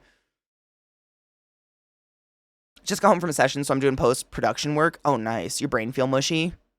Or are you one of those people that's like hella inspired afterwards? The Hubside has a lot of IBS and Crohn's. Oldest takes after him medically, med, allergies, etc. Crohn's is highly hereditary. Can that override some of the mom's good stuff? 100%. I mean, Crohn's is one of those things they're still studying. And correct me if I'm wrong, Crohn's, I believe, is an autoimmune disease. And it's something that, like, in my personal experience, like, I have had a sister-in-law now. That's weird. Who has suffered from Crohn's for many years, and I have many friends with Crohn's, and it seems to be something that's activated by something in their life and not necessarily something they're born with, or something that develops into, like, actually noticeable in their life at some point. So it seems to be something that's, like, an underlying thing that, like, stress or terrible diet or, you know, et cetera, can kind of trigger it to start affecting them on a daily basis. Kids in my class have figured out I'm okay with gross things. So I got called out for bugs. And oh my God, I wish I would have had someone like that when I was a kid. We were only allowed to drink milk with our meals until we graduated high school. Yeah, that wouldn't surprise because lots of sugar gives me bad acid reflux. I believe that's what milk does. Correct me if I'm wrong, guys. I'm not a dietitian or whatever the fuck the actual professional is. I just have some medical background. The new tick disease has me freaking out. Wait, is that the one where you can't eat meat? I think I read about that one. Like, it has a toxin in its bite or something that makes it so you can't eat meat ever again without feeling, like, sick beyond reason. My brain is almost always mushy. That's not good. But I've got an easy rest of the week. I was fucking in the zone yesterday and managed to finish producing 4 books in 4 hours. My God. That's a lot, dude. Make sure to give yourself rest time. I think we need to take a break. I was just trying to look at the clock, and I've got a dog under my desk now, which is usually the time. Workster, that's the ones I think they were talking about. They're those huge orb weavers that are yellow and black. Still harmless. If it can't hurt me, whatever. It's just a big spider. They're cool, but they don't scare me or anything. Like, big doesn't equate to scarier for me. Deadly does. Like, he was saying the centipedes in Hawaii. I don't think Hawaii has a deadly centipede. I think Thailand has the terrible centipede, don't they? And I went through Thailand and hiked the jungles with elephants and shit, and maybe it's just me, but the fact that I got to hike with some elephants in the jungle really overrode any idea that maybe there's centipedes out there. But I think there's a new tick. What is it? What's the new tick issue? What does it do? Yuck. No, I guess there's a new one, Dramonic, that I didn't know about. I know when we stopped cow's milk in our house, the acne and stomach issues, that's me. Anytime I have basically processed, I say American dairy, but like the funkier the cheese, the better off I am. Versus, you know, like plain ass American cheddar or just 2% milk, I will break out. And I think it's the sugar because I really don't eat that many sweets other than my frozen M&Ms. They're moving up the East Coast, but what do? What's Nantucket fever? Is it like there once was a man from Do we fuck buckets? Or women on buckets? Or what? I'm just curious what it does. I mean, here, I'm just going to throw this out there, and I'm pretty sure most people will agree with me. General fear of ticks in general, good idea, yeah? Avoid ticks. Check each other for ticks. Do tick checks all over back of the head. You do, you know, the scalp one up the back of the head and all over every crease and cranny. Gina, balls, butts. You check it all. Like, no tick is a good tick. Ticks, bad. I'm just curious if it does something cool like, now I'm allergic to meat. Or limes. Not cool, but you know. Or is it just like, here's a really terrible, horrible tick now. All ticks are terrible, horrible, scary little shits, and I hate them. I basically is what I'm saying. The fact that you can rip their body off and their head will burrow into your flesh and pinch off a vessel is not okay, and I hate that. That's why you're supposed to burn their ass so they let go. Ticks. Bad. I'd like to check you for ticks. Found one. You haven't gotten any orb weavers? They might be on their way, Crispy, because no shit, I was out in the yard this morning, and you know when the orb weavers are literally just out of the egg, and they're just like those microscopic yellow, they're just yellow. I don't even know. They're like the head of a pin. Basically like the head of like a rollerball pen, but it's just this yellow little spider. I found a couple of those just in my yard, like on my vines and stuff, and they look newborn, so I think spiders are just hatching. They're just doing their shits. No shit, pulled a tick off my cat yesterday. Ticks are bad. Pull all ticks off. But I'm genuinely curious. Does this new tick do something interesting? Like, how would you identify it other than new tick? Like, there's the Lyme's tick. There's the you can't eat meat anymore tick. There's the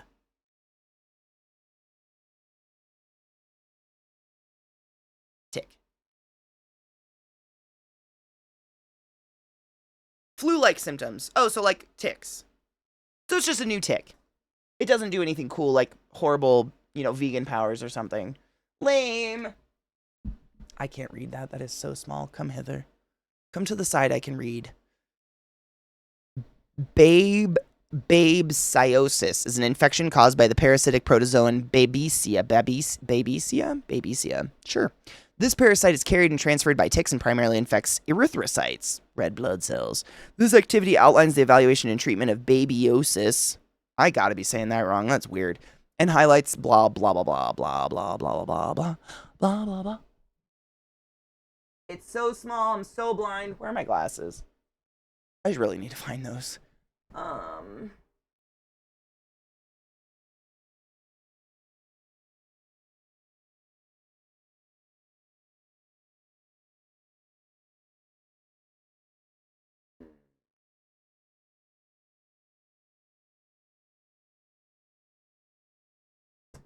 There's a parasite involved.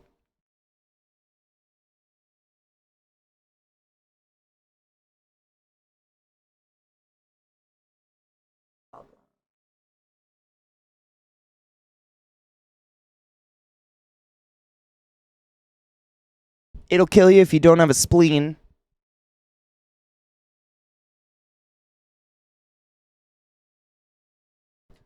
Ixodes ticks are the vector, and the primary reservoirs are typically small vertebrates such as rodents, particularly the whitefoot mouse in the US, and birds, and the interaction between the vector and the primary reservoir is required to complete the organism's life cycle. Larger mammals, particularly deer, sustain the adult population by providing a source of a blood meal, but are not reservoir hosts. Humans are accidental and dead-end hosts, and infections tend to occur in late spring through the fall in areas where humans are in proximity to ticks in their reservoirs. Dead end means we do not complete the life cycle because we don't pass it on.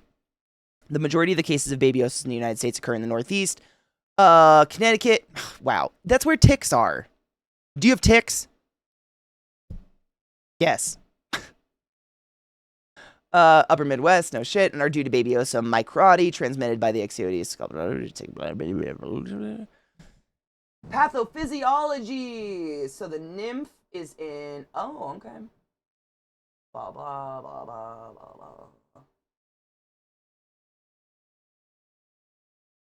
So if you don't have a spleen, you might literally die of organ failure immediately. If you do have a spleen, you'll probably be asymptomatic and be fine. You won't even know you were bitten. Unless you find the tick. Incubation period 1 to 6 weeks.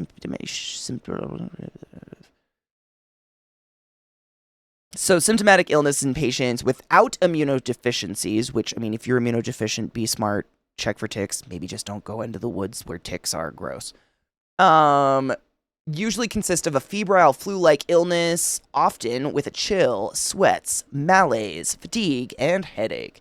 Other less common symptoms include a cough, arthralgia, what a fun word to say out loud, sore throat, abdominal pain, nausea, emotional lability, okay, and depression. On exam, apart from fever, patients may have hepatosplenomegaly. That's your your hepatospleen problems because your spleen filters livers or your spleen filters blood, not livers. Your spleen filters livers. Please just ignore me. I'm no. Blah blah blah blah blah.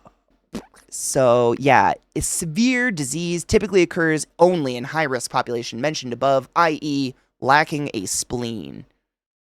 Which, like, if you're lacking a spleen, you got a lot more to worry about, I think. I think you're probably already on top of shit like this, right? But if you have a spleen, chances are you'll be fine.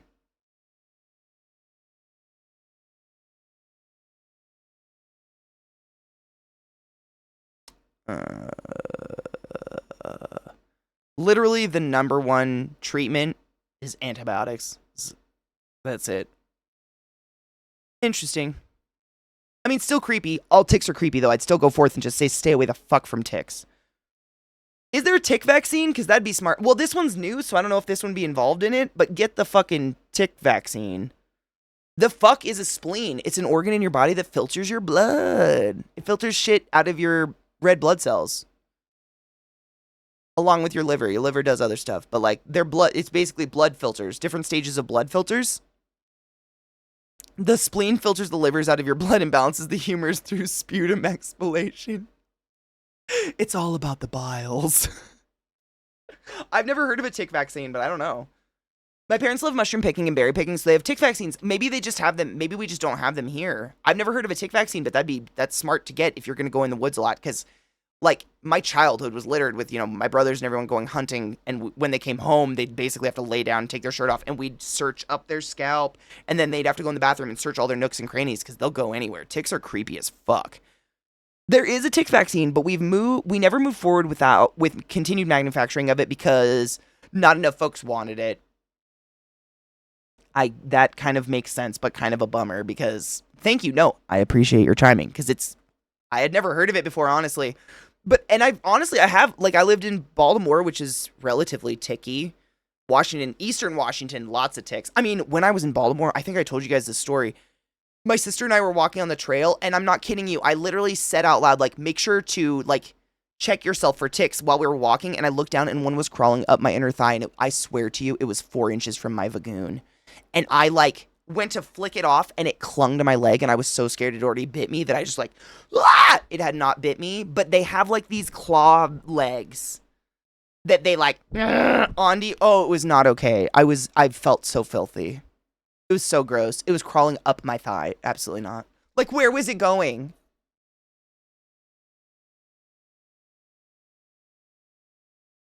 Where was it going?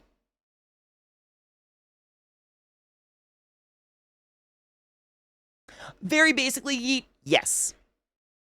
Yep. You know what's weird? The first time I ever, like, conceptualized a spleen was by watching a really weird All That episode when I was a kid. And I think it was someone gets their spleen taken out for something. Like, Keenan, for some reason, has a spleen. You know what? It's a weird one. It's a weird... That show didn't age well, but it's a weird memory of something like that.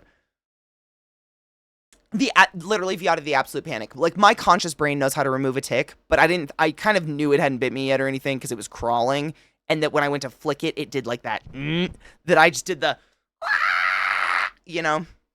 They don't fucking smash. They have needle nose pliers around that. Dude, no shit, they don't smash. I have a little box of razor blades to cut them in half. I hate them. Oh, no, I got you, Boo. Boo, don't worry about it. You fucking know.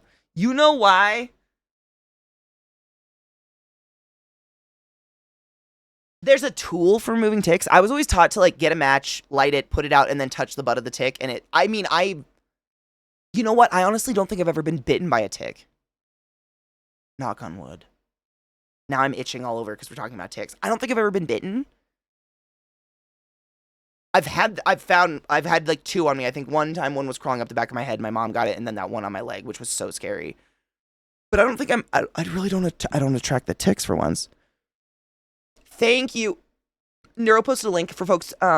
If folks need a reliable source for tick-borne illness or Lyme's in general, tons of misinfo. Dude, that's what we were literally talking about earlier. Like, no shit. Do you know, who was that guy that we got the weird ad for earlier? This guy. Apparently he's a doctor. I grew up without TV, so I'm kind of a freak alien. Dr. Drew, this fuck. Like, Neuro, would you agree? Yeah, fuck that cunt. We watched like 10 seconds of it before I realized it was an ad, because again, I didn't grow up with TV, so I don't even know who that is. I had no idea what was happening. An anonymous gifter, you sneaky fuck. Neuro, you know what's up. Use the bitch. Continue on consensually. Everything.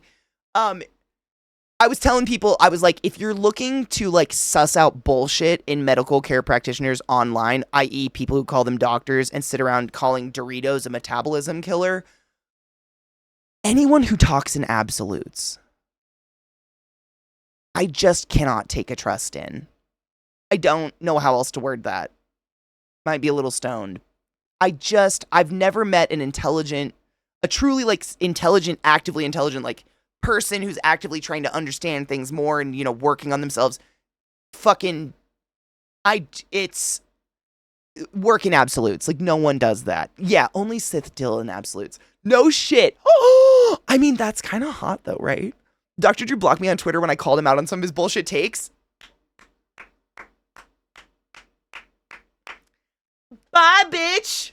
We ain't fucking got time. Are you guys, I have Doritos in my kitchen and I eat them once every couple of days.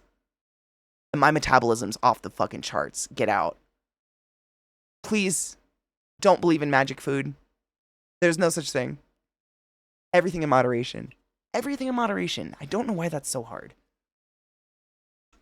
She says, manically chugging caffeine from every corner of her desk. But you know what I'm saying? Eating some Doritos once in a while is not going... I could go on about it forever. I mean, borderline dying is the only thing that's going to kill your metabolism. The fuck? I mean, people love a magic quick answer. And I understand that a lot of people, like, it's very frustrating when you don't have a magical answer because food is addicting. I think food addiction, like, especially when it comes to processed food and stuff like all the sugars and the salt, it is truly an addiction, like a drug addiction. And it leads you, like, you can't feel good without it. Did you guys hear Morgan Spurlock died recently? Speaking of, super random, but if you don't know who that is, he's the guy who did that, like, Super Size Me documentary to prove eating McDonald's doesn't kill you or does kill you or something. I don't know. Some bullshit. He fucking died. Super sad.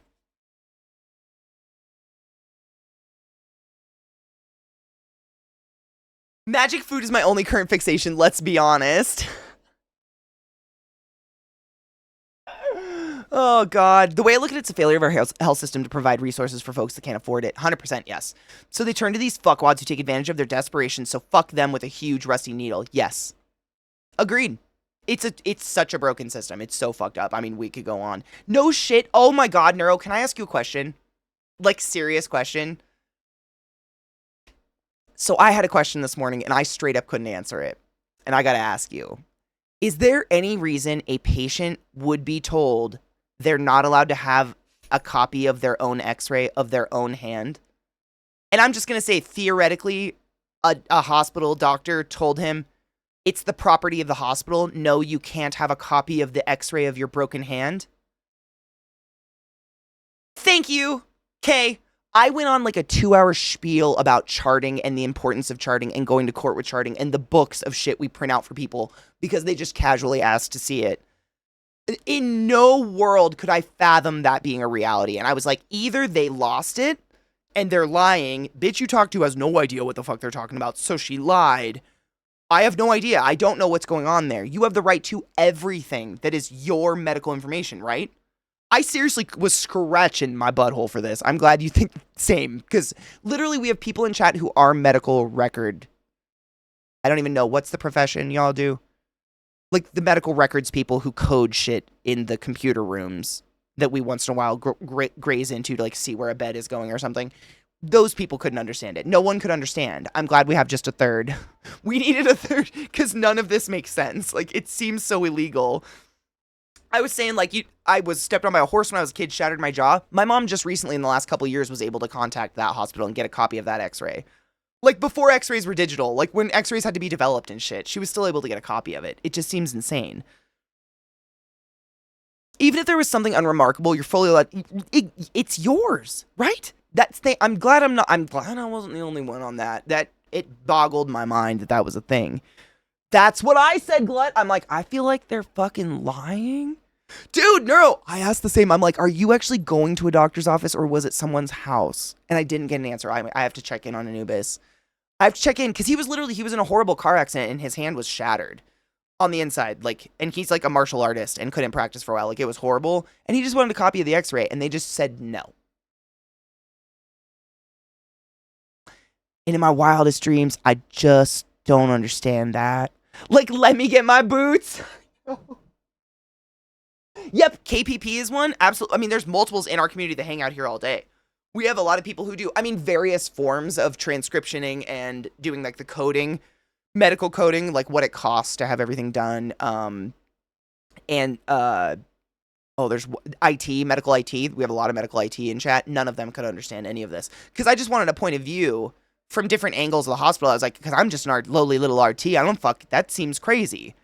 It's your medical information. I'm just recording it. It's your body. You own all of it. Seemed wild. Wild.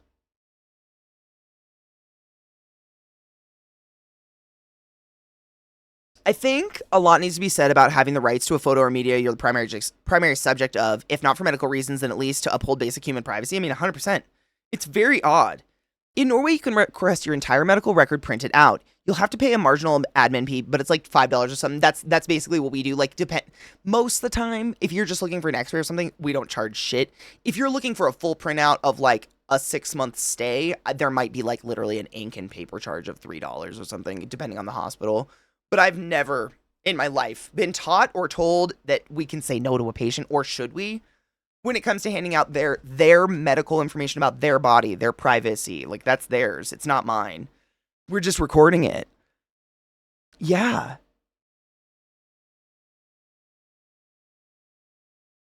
Fat does not equate to unhealthy. No. Who said that? There's no... You can't generalize that shit, especially when I mean, I don't know a doctor who uses BMI in any way other than like, if a patient asks, like, yeah, I guess we can calculate that, but also please know it's bullshit, because Arnold Schwarzenegger at his most prime specimen form was considered morbidly obese because of according to BMI. Like, it takes nothing into account whatsoever. Every body is different. Like, seriously, I've never worked with a doctor in my life who has mentioned BMI. Ever. In terms of a seriousness. Like, it doesn't do anything, that number. Like, I think it's, like, they used it on that My 600-Pound Life or whatever, and I think it's just a scare tactic to freak people out. Because it doesn't help me help you if you're even there for your weight, so what the fuck? Like, I use your actual weight and your height and all that to do any calculations. I'm not using some BMI number to do any calculation for literally anything. The medical industry says that as a large person, anything that happens, they immediately tell me to lose weight. I mean, I feel like it's just, I've seen it. It's just so fucked because I've never seen it in a hospital I've worked in, obviously, but I worked in inpatient. But I've heard it, like, you guys know my sister's story. I've heard people get this shit. Like, if you haven't heard the story about my sister, one of her legs swelled up to a 4-pitting edema, which is insane, on a 2-hour flight. So, of course, her having medical family all around her went immediately to the emergency room and was like, oh my God, I'm afraid I have a blood clot. I'm on birth control and one of my legs has swollen up to be this pitting edema where she can stick her finger down in 4 millimeters and it stays. And the doctor walked into her room with the chart in his hand, never looked up at her, and just said, it's because you're obese, and then turned and left. I have heard these things personally. I've never witnessed them. It fucking pisses me off because I don't know what the fuck is going on. I wasn't taught any of this. Like, it's so backwards, and granted, I can only speak from an RT point of view, but when it comes to RT and lung volumes and stuff, to say it quite crassly, being fatter does not give you greater lung volumes. I'm going to go by your height, and then I'm going to go by the pressures my system feeds me in my ventilator, and I'm going to adjust according to that. Like, it's just... Like, none of us can deny that carrying excessive weight does put additional stress on the body. Facts. Is it the be-all, end-all answer to every health issue we ever have? And should we be just attacked with a BMI scale if we go into the doctor because we've got a sore finger and we have arthritis? I don't know. Probably not. But there's part of me that's like, when I come at it from an RT's point of view, like if I have a patient coming in constantly with lung infections and they are a 3-a-day pack smoker and I never offer smoking cessation, am I actually giving them health care? And I imagine, like, say you're going into the doctor every month because your joints are on fire and you are excessively overweight, which I'm not even going to throw a number out there because it all depends on height. It depends on so many different things. I don't even know what the fuck that is. I come from a point of eating disorders, so I still struggle in this area. But, like, if you're coming in constantly, like, my joints are on fire, I need painkillers, and you're excessively, like, hundreds of pounds overweight, and your doctor never, ever, ever mentions, like, maybe losing weight might help, are they actually giving health care? That's where I get really torn up on it, because I could not just keep feeding a patient antibiotics over and over and over, knowing they're smoking 3 packs a day, and feel good about myself. Because that 3 packs a day obviously is not causing an infection in their lungs, but it's not helping, and it's absolutely exacerbating and making the infection last longer. But like, a cigarette itself does not have a virus in it. A cigarette itself does not have bacteria in it, hopefully. Like, you know what I'm saying? It's a really fucking difficult place to come from. And I don't know. But BMI is bullshit. And archaic it's archaic. That's the word I was literally looking for. It's archaic and speaks volumes about your doc if you don't expand upon any symptoms beyond BMI. 100% agreed. Or if you even offer help or anything. I've heard so many people go into a doctor's office and they're just thrown like, well, you're fat. That's why you have problems. You're just fat. I think I can speak for the crowd when I say, do you fucking think I don't know that? And this goes for any comment about my body. I have to live in it. I live in it. I gotta see it naked all the time. Like, obviously, I'm probably coming to you for some help with maybe that too.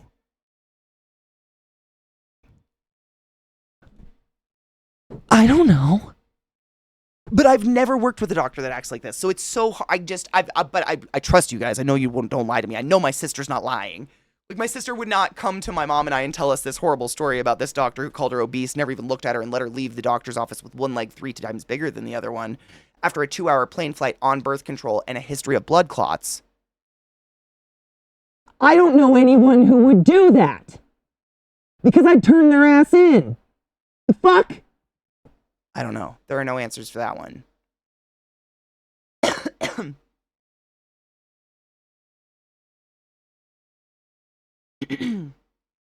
I have not worked in the Deep South, but for many reasons, the most South I've ever worked, honestly, I think is Baltimore.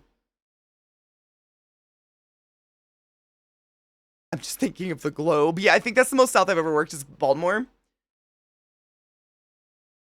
But, I mean, I've never worked at a clinic, like usually where you and I would go for a checkup or to go for a minor issue. I have always worked inpatient critical care. So I can only speak to that. And, like, after you get out of a car accident and all your bones are dust, if someone walked into my patient's room and was like, you know, this happened because you're fat, I'd hang them. I'd string them up, dude. I have, like, not the place, not the time. Get the fuck out of the hospital. You are not supposed, like, you know what I'm saying? I've never seen that happen. It's just not the time and the place.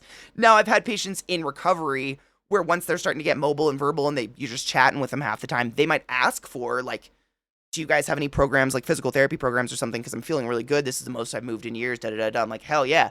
But when you're healing from a major surgery or accident or et cetera, et cetera, et cetera, not the time to. I mean, not the time to think about losing weight or gaining weight. To be honest with you, regardless of what your BMI is or what your weight is, if you're in inpatient critical care, we actually adjust your calories to maintain your weight, and we deem it a bad sign if you start to lose excessive weight, even if you're 1,000 pounds.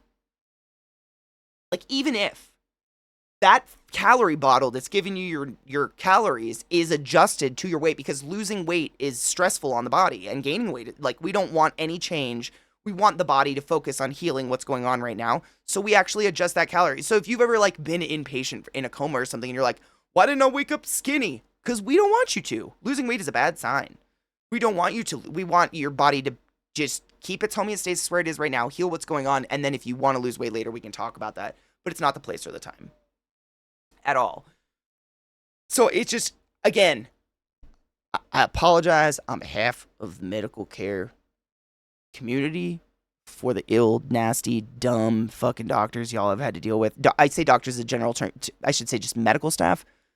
Because I agree, it's an archaic, and like, in my opinion, if a doctor started talking about BMI at me, I would run away.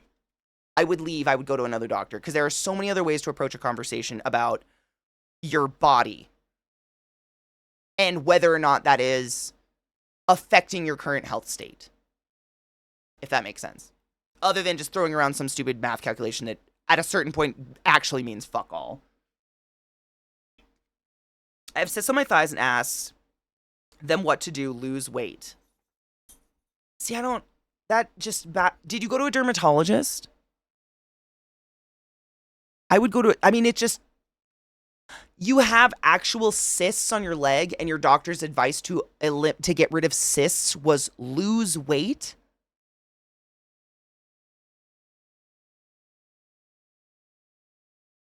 Oh my God, Kills, did your wife go to jail?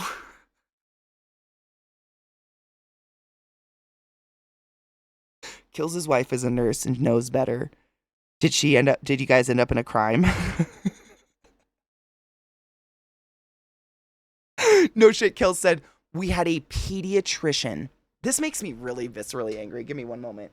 I know. One moment, my baby girl.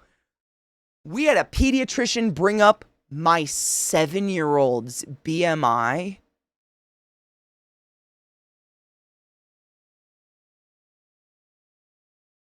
Do let me count the fucking ways. None of that's appropriate. A 7-year-old? I mean, I think I can speak for a lot of us here who have eating disorders in one way or another when I say that's how it fucking starts. I think I was 5 or 6 when my doctor did this and went, she's gonna be a little chunky one, isn't she? And suddenly, I didn't want to eat anymore. That's how this gets fucky, is that shit. I hope it was an affiliate for the hospital she worked at. Oh my God. Oh, I would have flipped. I would have been arrested. I do medical scheduling. In fact, I'm on the clock right now. Nice. And you're completely right. It is a chaotic and dumb system that we have. Just to get an appointment makes no sense. It really does make no sense. My biggest tip, if you guys ever want to make a doctor's appointment and you need it sooner than later, go in person. If you call on the phone, they immediately go a month out. They don't look at the current month. If you go in person, they open the current month in front of you. It's not a scam. It's just a weird clinic thing that all clinics do. Go in person and just, I'd like to set up an appointment. I guarantee you'll get it faster than if you called. It's wild. I'm in the other camp on this one. I wish my family doc got on me more about my weight. He tiptoes around it. My weight is making my pain worse, and obviously being diabetic, weight is a concern for me. I'm going to die of a heart. Oh, no. CJ, you shut the fuck up first and foremost. Absolutely not. I mean, CJ, I know it's like not as easy as I'm about to say it, but like, do you have options to find a new doctor who would work with you on something like that? I've never met a pulmonologist who isn't very excited to talk about some sort of rehabilitation therapy. Because I'm tentative to say, barring extraneous circumstances, there's very little that they can't, especially physical therapists, like that's what they do for a living, is figure out how to get you mobile and work around an injury or work with an injury or work with an immobility or work with a heart condition or something like that. But like, just tiptoeing around it and letting you rot seems fucking cruel. Seriously, Cocky, did you, when someone brings up BMI in a professional sense, I feel like it's as dumb as when they whip out paddles in a movie and shock someone whose heart has just stopped. Show me you have antiquated, outdated knowledge without showing me your knowledge is antiquated and outdated. And just super wrong. If you have My Chart message on there for appointments, it goes to the nurse usually. That's really nice too. Most just eat less diets don't work according to the data. Like scientifically speaking, it truly is calories in, calories out. Like we are just a battery, a phone battery, you use up the full battery, got to plug it in, charge it, whatever. But the way the calories have been constructed and built by society and food and shit like that is super fucked up. And I 100% understand. It is fucked up. It's almost impossible. Like, I've struggled with that. Like I said, like, I've absolutely struggled with eating disorders most of my life because of this shit. And I still struggle with the fact that there's not really one place in the world you can go to where there's just an honest, unbiased, lobbied source that's like, this is probably the healthiest way to eat. Which is why I do something I call intuitive eating. Like, I just think, like, what do I feel like I need? Do I need a fucking giant salad or a cheeseburger? And I feel pretty good on that. And got my cholesterol checked recently, and it's dope, so I'm good so far. But that's not good for everybody. That doesn't work for most people at all. And if you go to the American Heart Association website, I'd put money down. There's a pork product on the front of the page right now. And if you scroll to the bottom, it's because their number one sponsor is the American Beef Association, or the USD, what is it? The United States Beef, whatever. That's the number one sponsor of the American Heart Association is the beef industry or pork industry or like meat industry or something like that. And so like, I used to have patients that would come to my Better Breathers Club and they'd also have like diabetes or like just want to look at their eating and whatever because they're getting older and they're feeling it. I can't send them to the American Heart Association website because I literally did it on my phone in one of those meetings, and the first recipe had bacon all over it. And they're like, I can't eat bacon. And I was like, I'm so sorry that the American Heart Association website suggested bacon. And I did more research and found out their number one fucking sponsor was like the butchering industry. So of course they're going to put bacon on the front page. But like, what are you doing? Why do you exist? Like, meat's not the worst thing in the world for you. Please don't get me wrong. But it's very high calorie. And like, bacon and deli meats and shit, super high in sodium, which like, is probably not great for circulation and stuff. It's just crazy.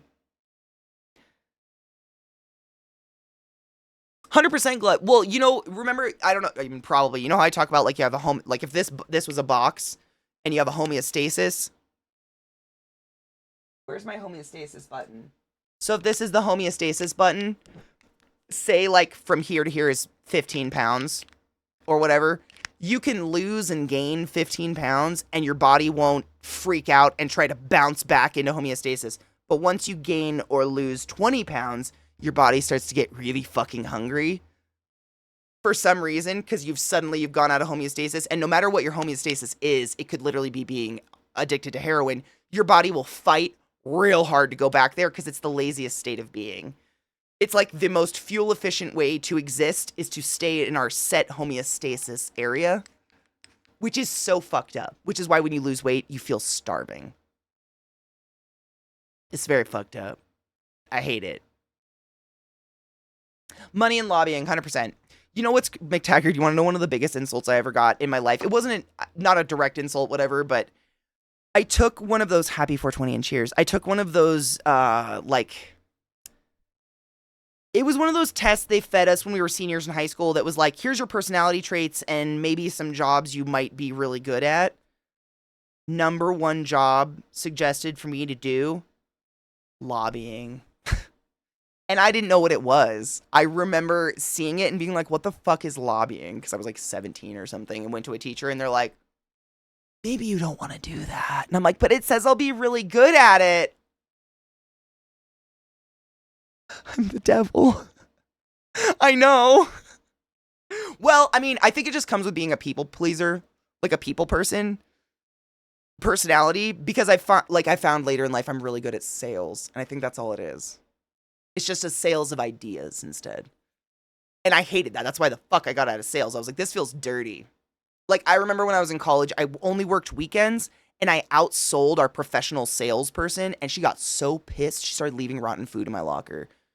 I'm just really good. Like, I like to talk to people, I guess, but it's evil. It's for evil. I'd much rather hang out with you guys for the powers of good and talk about cool medical shit and whatever, medical misinformation, because that shit just doesn't feel good. None of it. High protein and fiber foods. You know, I found later in life there's actually a satiety list or whatever. A satiety list that's a list of the most allegedly satiating foods or satisfying foods, and potatoes and rice were at the top, and I love potatoes. I do feel like they're satiating. I gotta take a hit, Bubba. I love you so much. Cheers.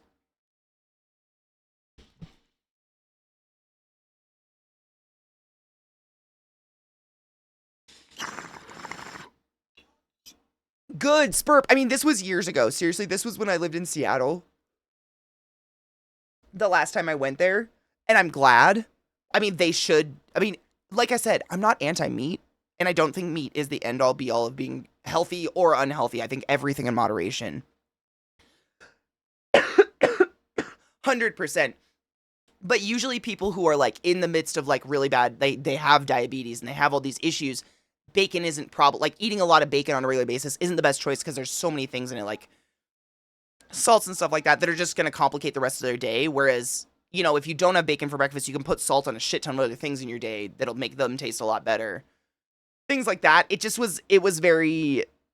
I don't know where to go. or where to send people.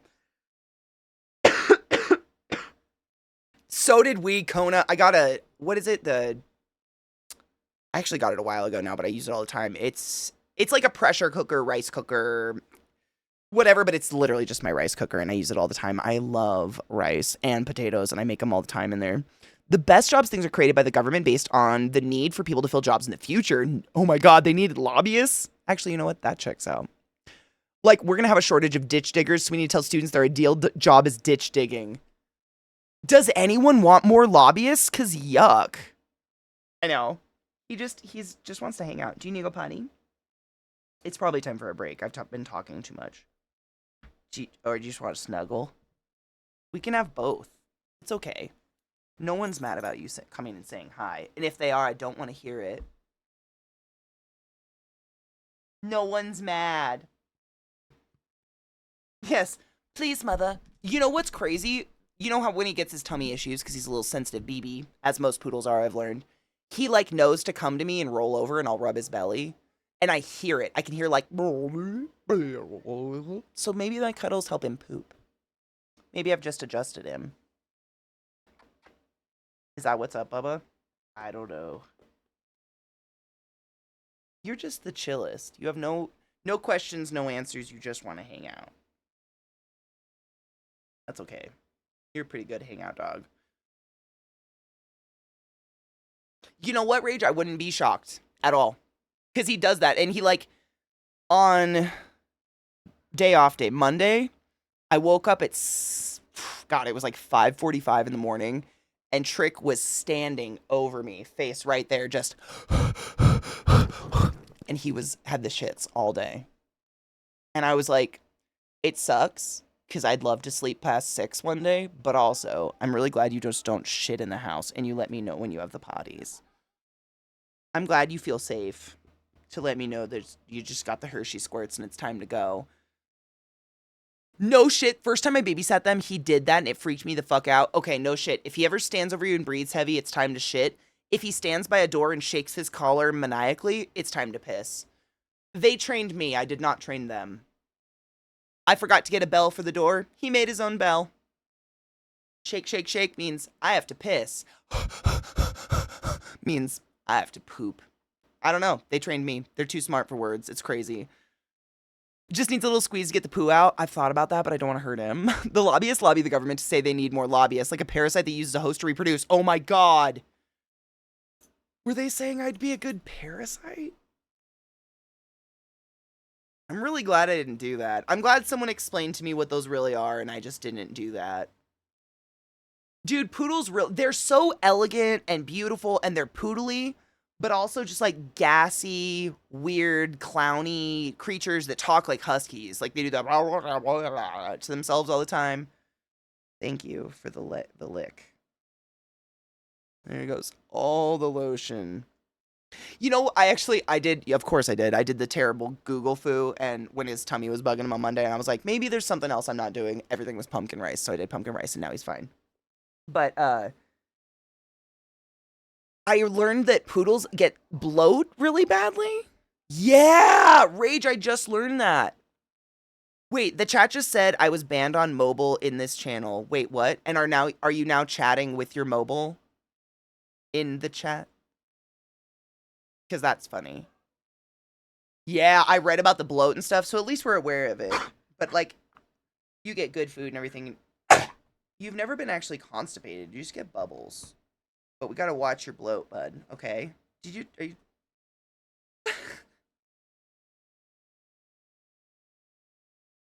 Okay. See what I mean? I'm trained. He slaps his face. I'm like, oh, did you want your face scratched? Cheers.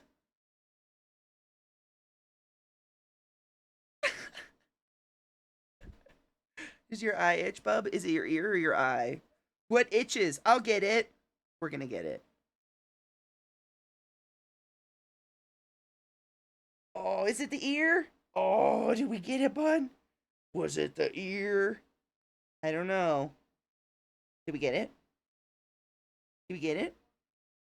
Did we get it? Yeah. I don't know, Bob. Don't go outside. Right in the vagina. Cheers! Alright, let's cheers and then we'll take a break.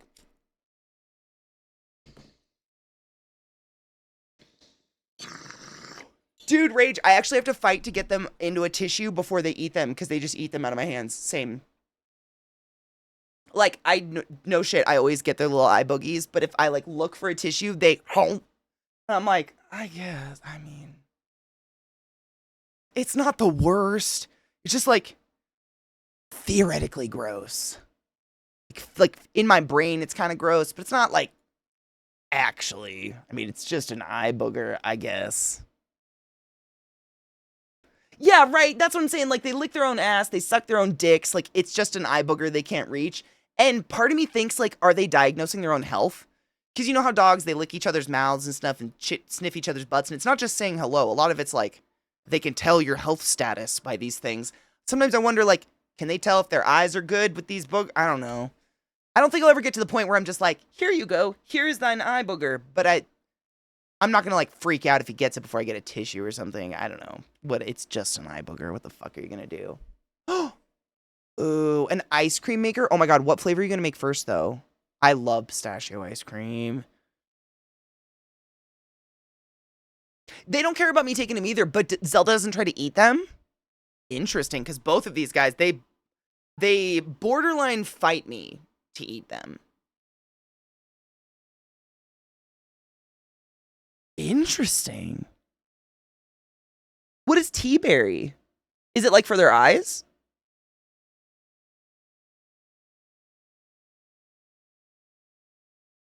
Butter pecan? I don't think I've ever had butter pecan ice cream. Or is it pecan? Please, break. No, help. Oh god, I feel the. Welcome back. Ah! Pause. Keep the faith. Y'all, hold on, let me clear some shit. I got a lot open. Pause yourselves. Thank you. Thank you. Welcome back, everybody. Oh, fuck. Sarah, do you have that last link you grabbed me? That one was doing an ad. I want to try it again. I still can't get the fucking Sum 41 to go. I don't know why some of them just have a permanent 20-minute ad I can't skip. I'm gonna make a note. Hold on. I gotta fuck with my ad stuff after stream. Something's making them, I mean, it's one thing to have an ad. It's one thing to have a 20-minute ad. You can't block. You can't even skip at one point. Like, normally at least they have a skip button. My god. Where's my pen? A pen. A pen, Catherine.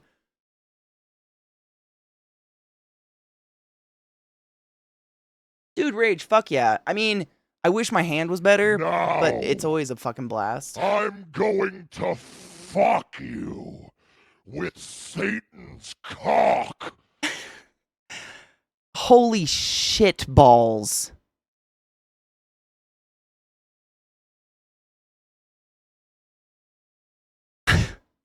How has it been so long? Where doth the time go? Lorelei Jade with that fucking 75 months. Here's to another 75, bitch. Cheers. Holy tits. I know I say that a lot. It's not, I'm truly just baffled by it because I still feel new. I still feel like I'm constantly fucking up. Like, it never gets better. I'll be 80 and being like, fucking autoplay.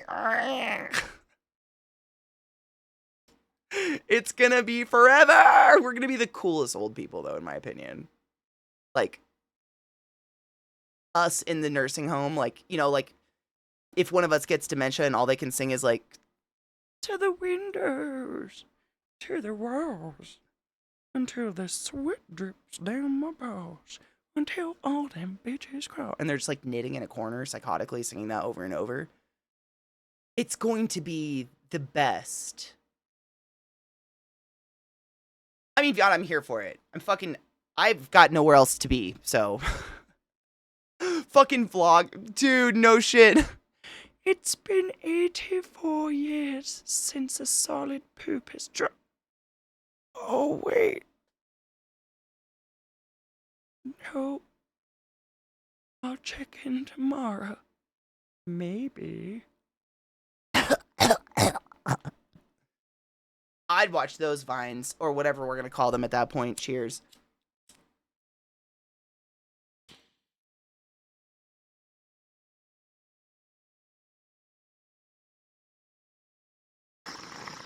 Right? I whip my hair back and more. Nurse Betty! I'm shat! It's going to be the best. Like, people trained to Dougie when they're in their 90s. Shut up. If any of you even know what a Dougie is anymore, my God. Did I just... No, let's not talk about it.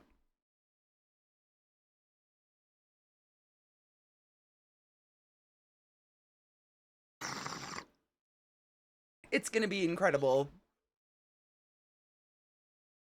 Dude, Viata, yes. I mean, what's it gonna be? Because Riz and Drip and whatever it is now, that's already getting kind of old. Like, what's the next thing? It was Slay. Like, what is it gonna be when we're in our old? And we're like, you know, the Wi-Fi at the home is a piece of shit. Fuck you. Like, I don't know. I'm curious. It'll be interesting because, like, where did cool and shit? I still say that all the time. I guess that probably ages me. Cool. Do people still say things are cool? That's cool.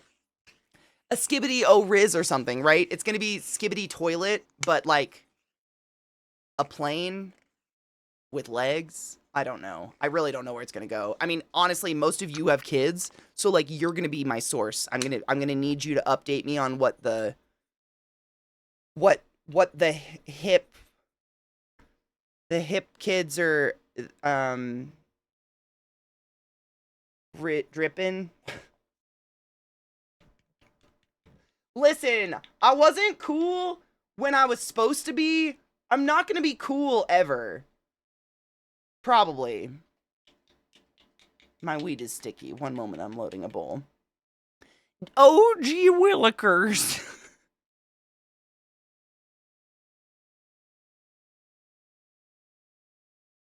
Like, find an 80-year-old shibariing themselves. I'm stuck on the ceiling, Tammy. I'm gonna need your help. I used to be a young, hot, spry thing, but I took an arrow to the knee. Do you get it? Have you ever puss-rodod Lydia into the nethers? I do miss those days. I could do it. Yes, Mrs. Thorson. You've said that every day for the past 4 years. I've heard it. Now flip over so I can wash your ass.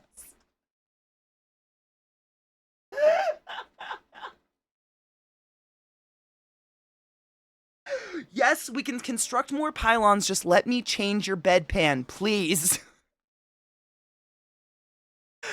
Honestly, Glacial, I think that's the secret. The less I care, the happier I am. I was saying this the other day, like, there was some point when I gave up. I didn't give up, but I realized I could do whatever the fuck I want. Like, being an adult or whatever doesn't mean any particular presentation or anything. It's quite literally, like, as an adult, outside of harming others and, you know, being a fucking nuisance, you can fucking do whatever you want. Like, the quality of life soars. Because I know, you know, I've told you before, but I went through a period of time where I was like, okay, I'm an adult, I have my respiratory job, like, I have to wear slacks and, you know, adult clothes and dress in JCPenney sales fashion or something, like, and I went through, like, a couple years of just trying that and hating it and crying a lot, and finally I was like, you know what, I think I'm just not gonna do that. I don't even know why I thought that, because working in a hospital, the pro of it is we literally got to wear scrubs all the time, so why? I don't know. It was so bizarre. Life motto, give less fucks, 100%. Give less fucks, do less harm. That's going to be mine. I'm just adapting it. But I agree. I'm going to be 100 in a home trying to explain what Keck and Kappa was. So you see, Craigasm, it was kind of like a... Your teeth fall. Oh shit, one moment, Tammy. So it was like this man, he was like, oh fuck, 1 second. Does anyone have my bong? Is Edward camping again or is he dead? Nobody knows. Cheers.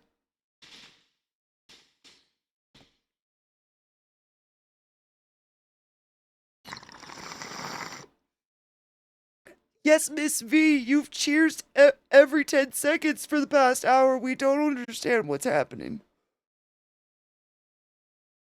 Anyways.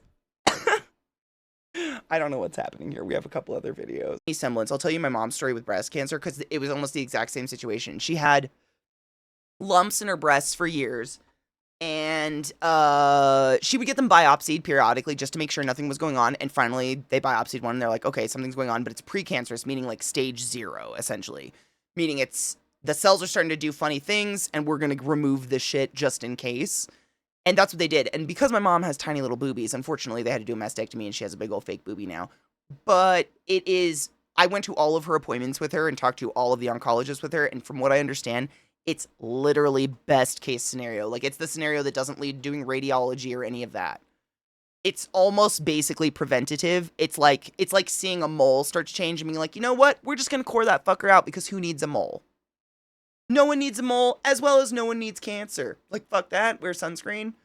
But if that give, like, seriously, and my mom has had clear scans ever since, 100% luck with it, because catching it precancerous is the best case scenario. Because it basically means it's not, I mean, it literally does mean it is not cancerous yet, but the cells are doing the funny thing that is probably maybe going to lead that way, and we're going to scoop it out just in case. And you got a lot of lung tissue. I had an uncle live till he was 98 with a quarter of a lung. I mean, literally, if that gives you anything, I hope it gives you some sort of peace in your soul to know that I'm glad you were on top of it. I'm glad you go to the doctor and get checked out and you know your normals and that you got that thing scanned. Because fucking dude, like, you know, not religious, but like, God forbid it would have gone any further. I've also known people who like have massive histories of cancer in their family. All of their siblings get cancer and they're like, you know what? I'm never going to get checked ever. And then they finally go get checked when they're 55 and they have metastatic and they die in 2 months. And that is just the worst. I don't ever want to watch that happen, especially to someone as awesome as yourself. Like, don't let that, like, stay on top of that shit and get that shit scooped out. It's like getting a mole scooped out your back, but it's on the inside. You know what I'm saying? Kona, thank you for gifting us sub to Bacon. Bacon, use a butt wizard and you fucking know it. Enjoy your emotes in any fucking way. I hope that gives you something, because seriously, I wouldn't just say that. You know me. I can't lie. That is best case scenario. It is preventative medicine at this point, and you get it out. Scoop it. You don't need it. Fuck that tissue. That tissue was doing you no good. Fuck that shit. Can you keep it? Can we burn it ritually? I personally will do that for you. Can you keep it? Probably not. They probably want to. I'm kidding. I know you can't keep it, but like, if you could, I mean, dude, it's so scary going through that process. Yeah, it's really scary, because especially when they suspect like a cancerous anything going on, or they're nervous about something like that. it's like all of a sudden they just slam you with like 20 appointments in one day. You don't leave the hospital for 8 hours. Everyone's poking and prodding all your holes. And it's because, and I know this doesn't help. Maybe it will. I hope it does. The reason we do that is we're like, if we see anything even remotely questionable, our greatest hope is to catch it precancerous. Because technically everything's precancerous, right? Technically everything that's happening is precancerous. But basically what happens is when cells start to do the funny thing and they're not turning over and replacing at an adequate rate to replace the funny thing that's happening that could lead on to a cancerous kind of situation, that's when we consider it a precancerous thing we want to cut out versus like, yeah, we kind of all have the DNA for cancer to turn up. It just depends on how we treat our bodies and how we live our lives and stuff like that. But the fact that, I mean, so quickly they spotted it, they know what the fuck is going on, and they're going in, and you said surgery is really soon, right?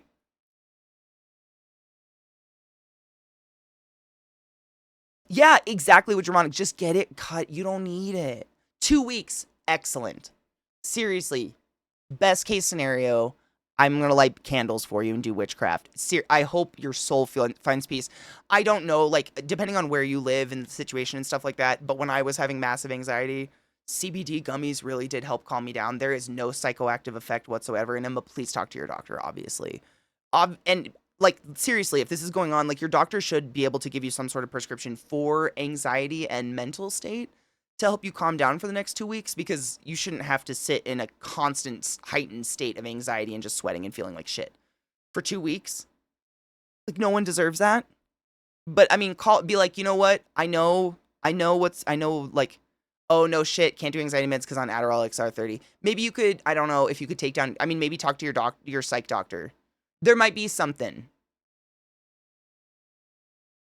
Because I've definitely been on SSRIs and an ADD medication at the same time, but it wasn't Adderall. I was on a different form of ADD medication, so, like, you know, there's different chemical compounds and shit like that that'll effectively do the same thing, but then maybe they won't interact with each other. Talk to your doc about it, because you don't deserve to feel that way. Like, that's a long time to feel poopy. No, you don't. I'm not saying quit the Adderall. Like, in any way, shape, or form, you shouldn't be off your like, don't ever fuck with your drugs without your doctor talking to you first. I'm saying talk to your doctor about maybe a different type of ADHD drug and then some sort of SSRI or something. Like, definitely talk to your doctor. I'm in no way, shape, or form saying these are what would work. I'm just saying examples. Like, talk to your psych doctor, your psychiatrist, I'm assuming, right? Psychiatrist. I would talk to your psychiatrist about it and be like, hey, this is what's going on and I'm so goddamn anxious, you know, whatever. Explain how you're feeling. When my friend had her colon cancer tumor removed, she asked to keep it afterwards and they refused. Yeah, I think when it's cancerous, the pathology lab keeps it and tests it and whatever, and they do all sorts of things with it, which is kind of a bummer, but, like, I get it. But also, like, I'd want to keep it a little bit. Hydrate, bitches. Thank you, Walrus. Hey, Doc, my shit's making me feel less than optimal. Can we look into changing said shit? Bless. Hashtag just baking things. I mean, I think that's an absolutely, I think that's a more than reasonable request, especially with what's going on in your life right now and having surgery and stuff like that. She wanted to keep it in a jar on her desk. She even named her tumor, but can't remember its name. Oh my god. And if she had been able to keep it in a jar on her desk, she'd know its name. Bastards.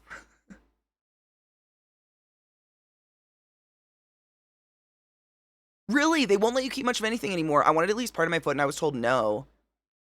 Bummer. I mean, I've always wanted a human skull. I get it. Like, it's body part rights and weirdness, and there's weird laws around it, but, like, selfishly, I want a bone of a people. That'd be pretty cool. My heart rate's actually normal with the do you have a super low heart rate, low blood pressure, all that kind of shit? Because same.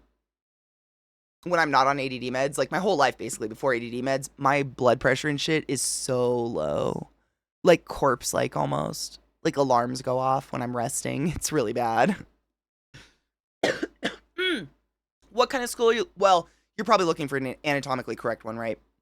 I was gonna say, Kill's 3D printed one that's behind me. Where is it? I think it's behind that. Kill's 3D printed me a skull that's, I mean, the most anatomically correct one I've found yet. Really, but it doesn't have, like, a jaw that disconnects or anything like that, which is kind of like, if you're looking for, like, a skeleton grade one, that's kind of a bummer. But it has all the, correct sulci down the skull and stuff. It's pretty good. But Kills, he's been 3D printing for ages. He might know some back alleys of 3D printing world and find if you want to hit him up. So when I had my sister removed from I don't know why my music keeps stopping.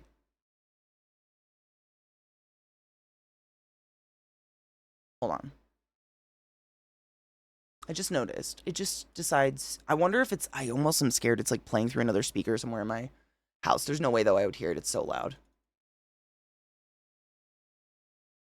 Okay. I don't know. Maybe it's the internet. Oh, you can't remember. I was going to say, if she was, I mean, I'd put a label on it, but maybe that's just me.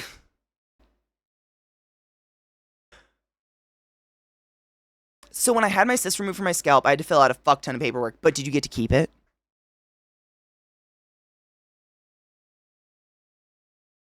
Bacon, that's a good talent to have, to be honest. I'm going to fuck you with Satan's cock. So inappropriate. Sugar Star, thank you so much for subbing to the class. Keeping the class alive, giving it its swings. Go forth and be consensual in all the ways, because nothing in this world is sexier than pure sober consent, and I fucking appreciate you. Ended up having a pretty bad infection. No shit, after surgery, so hope I'm done with that. After oh god. All the luck with you, my lord. Are you feeling better? Good lord on a dick. I super hope you're feeling better and doing better, Honeybean. That sucks. I went to the doctor twice in adulthood. I turned 42 this year. Once was death's door. The other is infected kidney stones. Same. I went for an ulcer and a broken rib. I would say the broken rib was death's door, to be honest. That was the most painful. I mean, in my adult memory, that's the most painful injury I've ever had. Because I couldn't breathe. Felt like I was being stabbed with a knife every time I breathed. Breathed. Every time I inhaled. Words, though. Health jacked, autoimmune, insulin required, thyroid pooped out.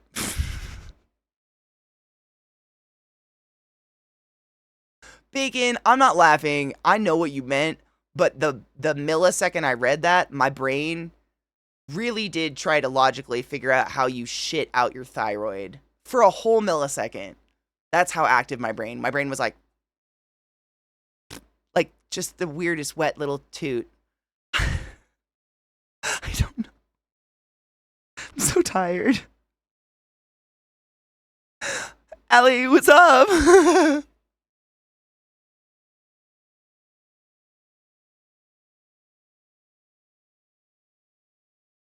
Like, how does that even happen?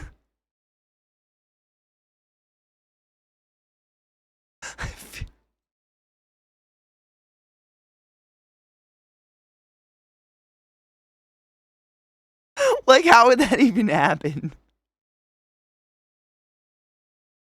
Oh my god. I've never had souffle. Is it as good as they say? Oh my god, a patient broke her rib once? I've never had a patient give me anything other than like a black eye or a bruise. Ow. That had to have been quite the knock on the rib, my god. Allie,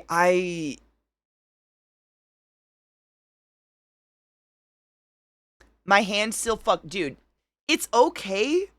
So yesterday, I slammed it on the bottom of my desk during stream, and now it's all swollen again. And I just don't know what the fuck is going on. The only thing I can't do is this. This hurts a lot, pushing with that finger. So I'm just trying to let it. I know, literally, I slammed it right there, so that whole part between my knuckles is all poofy. And I just don't know what to do about it, because I can't do anything. I want to sew. I have all these projects I want to work on, and I'm just I need me hands. I want it. I think it's I think it's I don't know if it's a tendon or whatever, but the only time it really hurts is when I try to, do, that or that, and I feel it down my hand like that. And yesterday I was just talking and literally just slammed right there on the bottom of my desk, and it's all poofy. Right there. And it's that one. But I don't think it's broken, because I can do this. Thank fuck. Because I landed on it like this. Like I squished it on my side kind of thing. Ouchies. Carpal tunnel and arthritis? Fuck. It's my trigger finger, no shit. New Destiny drop, can't play it. Hades shit, can't play it. All of the new game demos.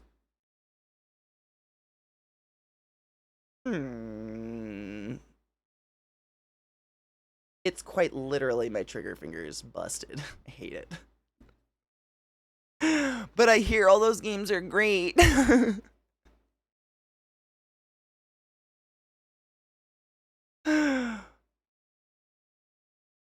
Bacon, samesies. Without caffeine, I have quite the not good reaction. 20 minutes to 4:20, by the way. Ouch. I went to the doctor today and I have a physio for my ankle next week. I can't put full weight on it. I'm supposed to walk on my toes with crutches. On your toes?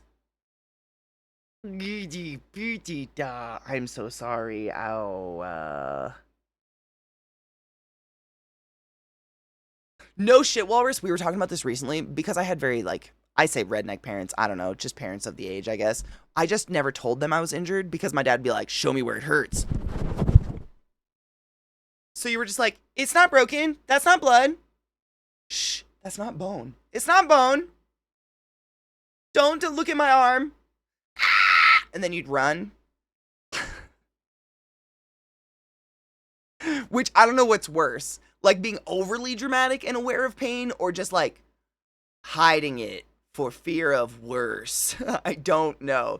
Because that's all these like weird pains and shit I feel getting older. I'm not old, but you know, like as you age, inevitably, we're older. Everybody's older than somebody, right? As you get older, I start to feel these pains and I'm like, I haven't injured that recently. It's always, I can remember some major injury as a kid. That, like, crashing my snowboard, not telling anyone, because my parents have been like, you should have skied, you should have paid me. So I was like, I don't ever wreck my snowboard. That's not a dislocated shoulder. I'm doing fine. How did we get home? You know what I'm saying? And now it's like, every once in a while I wake up and my shoulder hurts really bad, and I'm like, what the fuck? Oh, yeah, maybe it's that. Maybe it's the ignored injuries.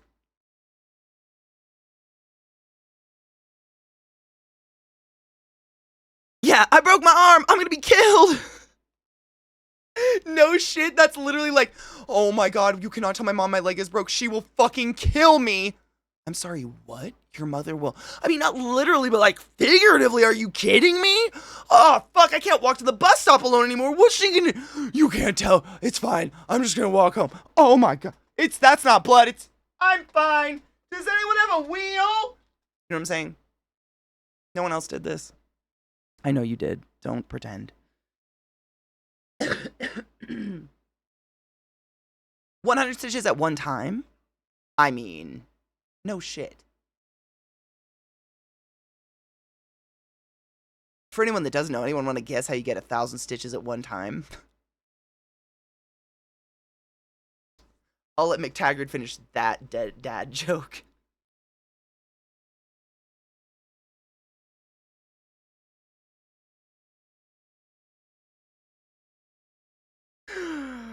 Wait, what? You...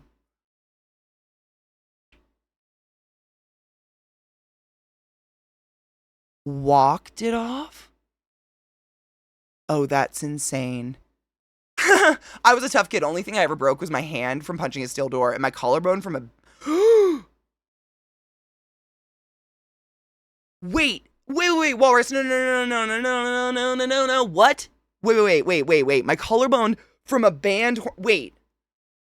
You have to elaborate how a horn and band broke your collarbone. Like, what? I'm imaginative, but I can't do that.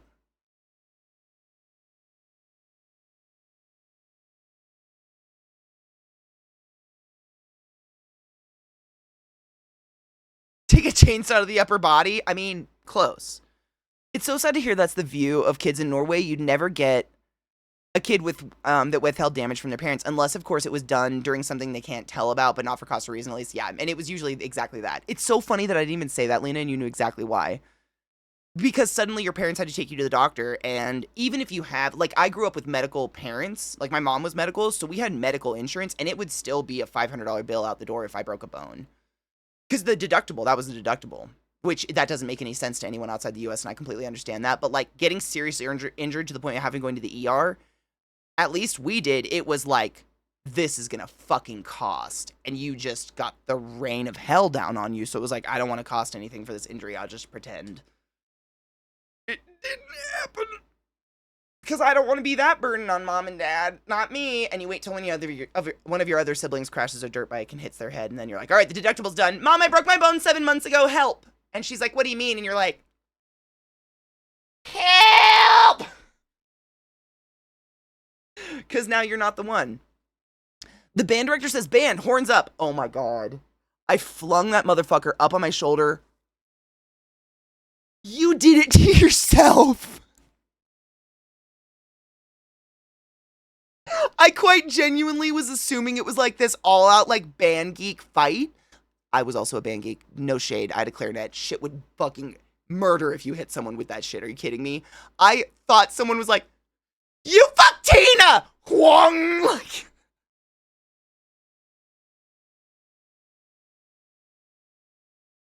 my imagination is really dumb today. I don't know why it's going to these places, but it is. It's super broken. Like, shitting out your thyroid bacon? Was that what it was? Not thyroid bacon, like shitting out your thyroid. Like, why is my brain like this?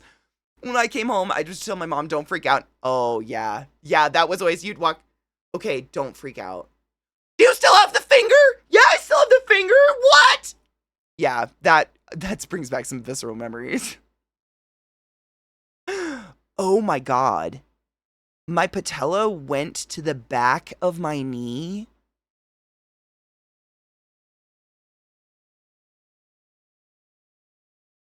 Dramatic, just give me a sec.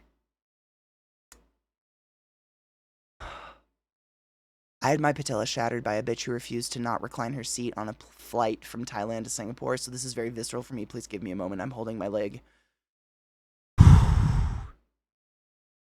My patella went to the back of my knee during a softball game. For those just wondering, your patella is the free-floating kneecap bone.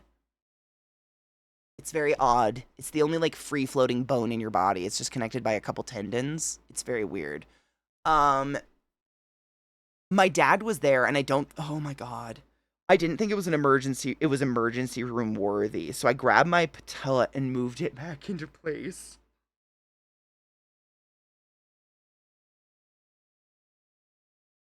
You badass, get out.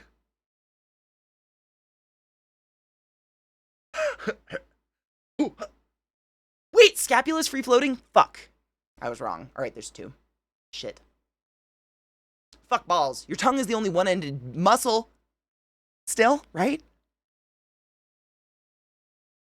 I don't know. It's been a while. I broke my arm my wrist in the same year. I was 7. I broke the growth plate in my wrist. Ouch. But you don't have a tiny arm. Katie, you can't just ask why people don't have a tiny arm. Everyone else slowed down theirs before it hit. I didn't. Oh my God. You know what's crazy, Walrus? So I don't know if you ever knew anyone in like high school or probably just high school or college who played softball, but I was a catcher, and both of my pitchers, they for the life of them couldn't get their hip out of the way before they pitched a ball. And I swear to God, after every single practice or game, they just had this black, purple, green monster of a bruise just slowly growing across their hip and their thigh. And it was the same shit. They were just like, it's part of my, like, this was my personal opinion. They all had been playing softball since they were like 3 years old. And they had all been like cast as pitchers because small town people assume they're going to be stars, whatever. So they'd been trained as pitchers since a young age, since they didn't have hips. So their body suddenly hit puberty and they got hips, and they couldn't pitch without slamming through the hip bone that expanded. I don't know if that's real, but it looked like an accident. Like, just huge. And it'd be all season. They just have these huge black bruises. Because when you softball pitch, you do the underhand, and you're supposed to, like, you're supposed to, I think, pitch past your hip, and then when you hit your hip, you're supposed to turn your body with it. I was a catcher. It's just what I see. I don't fucking know. But they would slam into the hip bone every fucking time. And you would hear it. Like this meaty, thick, like, whap! And they were great pitchers. I mean, their pitches, I couldn't even imagine how fast they'd pitch if they didn't hit their hip. But I imagine it's the same thing. Like, once you get the muscle memory of it, it's like, fuck the collarbone. Like, that mended bone scars over anyways. It'll be stronger than before! Or something. Yes, Lena, the crunchy. I mean, it's a tall bitch problem. Very much so. Just all leg issues. They're the worst. But I can't believe you just turned it around to the other side of your knee, like, casually. I didn't do that. When I broke my wrist, I was at a babysitter's. I was on her swing set, and stupid me went to the other kids. Hey, no I love this. Why does it always start with, hey, no hands? While I was swinging very high. I flew backwards. Dude, bitch, you're so lucky you didn't snap your neck.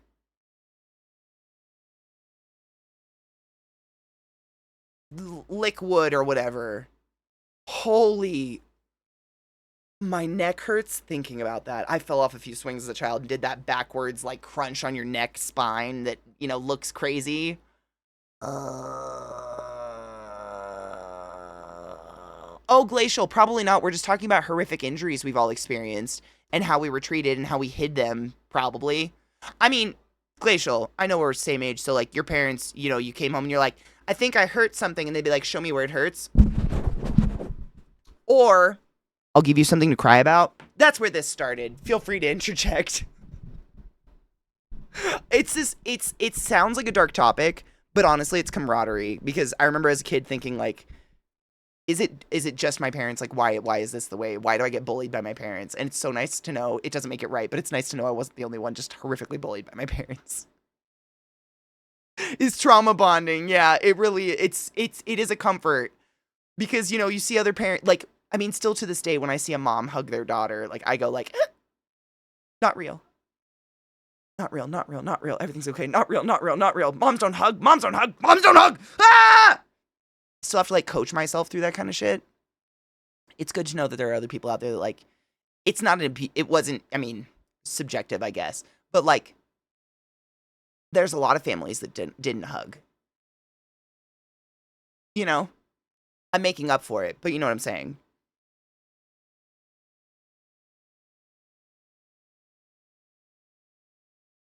I brought you in this world, I can take you right back out. Hell yes. Moms are superheroes. I believe that, though. I believe that hard. Moms are otherworldly. I got thrown in the entertainment center by my younger brother over his Little Mermaid toy. Yeah, to say I need stitches after that was an understatement. Over the Little Mermaid toy. Kids are wonderful. What? I got thrown in the entertainment center by my... I'm just trying to think. Reading that, I'm pretty sure one of us got thrown into an entertainment center or locked inside one. Like, my parents, by the time we got a TV, my parents still didn't want us to watch TV. It was for movies only. So my mom literally got one of those entertainment centers you could lock. And I think we used to try to shove Sarah in it. You might have unlocked some cores. Some core shit up in there. Oh, God. I went to my dermatologist last week and asked about this little hard bump on my leg. That there's... Wait. That's been there for a few years, and she said it's basically scar tissue from either a bug bite or an ingrown hair, and I'm like, oh, so I shouldn't panic. That's phenomenal. I mean, did she say yes? Because good. Because, yeah. Yes, 100%. Good moms are superheroes. Like, the act of giving birth is superhero. Just surviving that process, I think, gives you superpowers, but you can become a supervillain.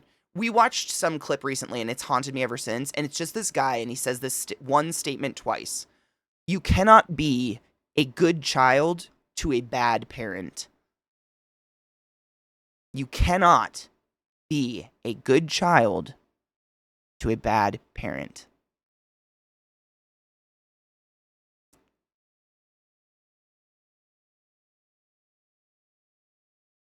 That was it.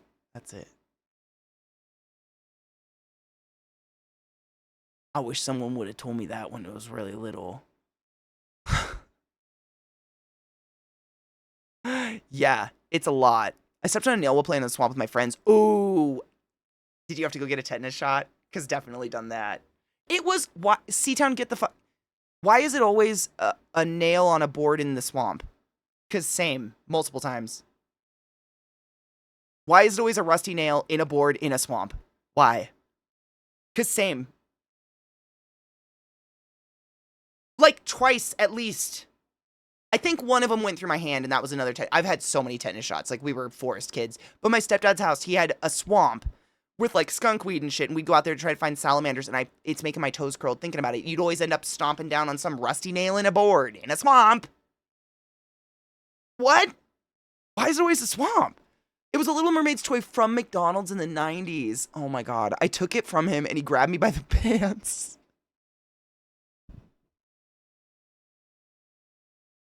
You're way with the words. One moment if we were British, this would take whole other connotations. Just saying. Hold on.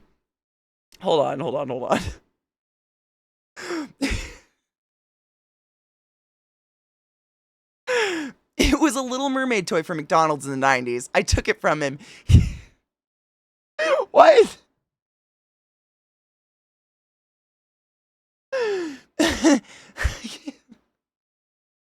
Hold on, if I read it in a British accent, I can do it. It was a Little Mermaid toy from McDonald's in the 90s. I took it from him and he grabbed me by the pants and yeeted me into the entertainment center. Of course he's the baby and got away with it, and somehow I did it to myself, according to my parents. I'm sorry.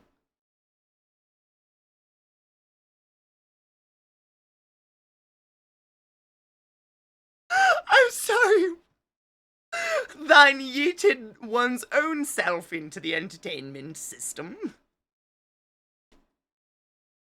By the pants of all things.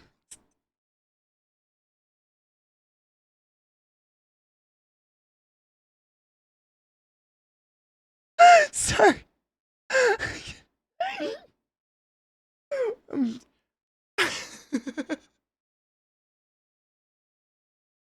I just imagine something like Step Brothers where it's just like that fucking dramatic two-armed.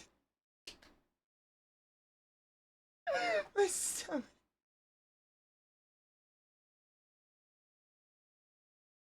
I cannot.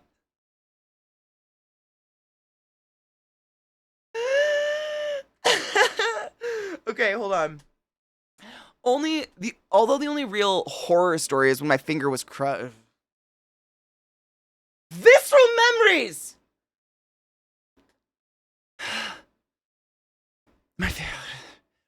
My finger was crushed.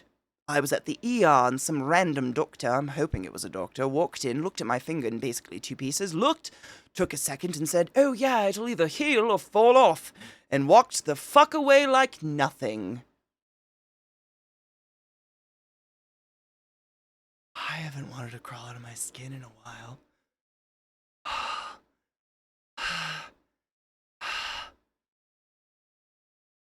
Oh, I missed. But, fuck. I don't... Glacial Cinder. Why?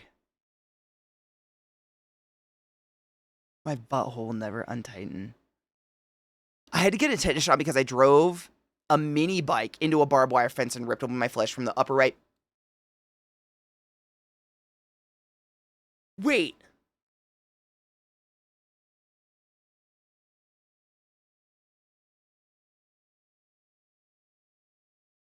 Y'all are my patients. The fuck?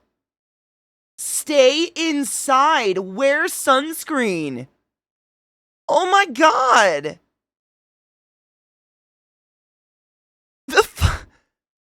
Hear a good one?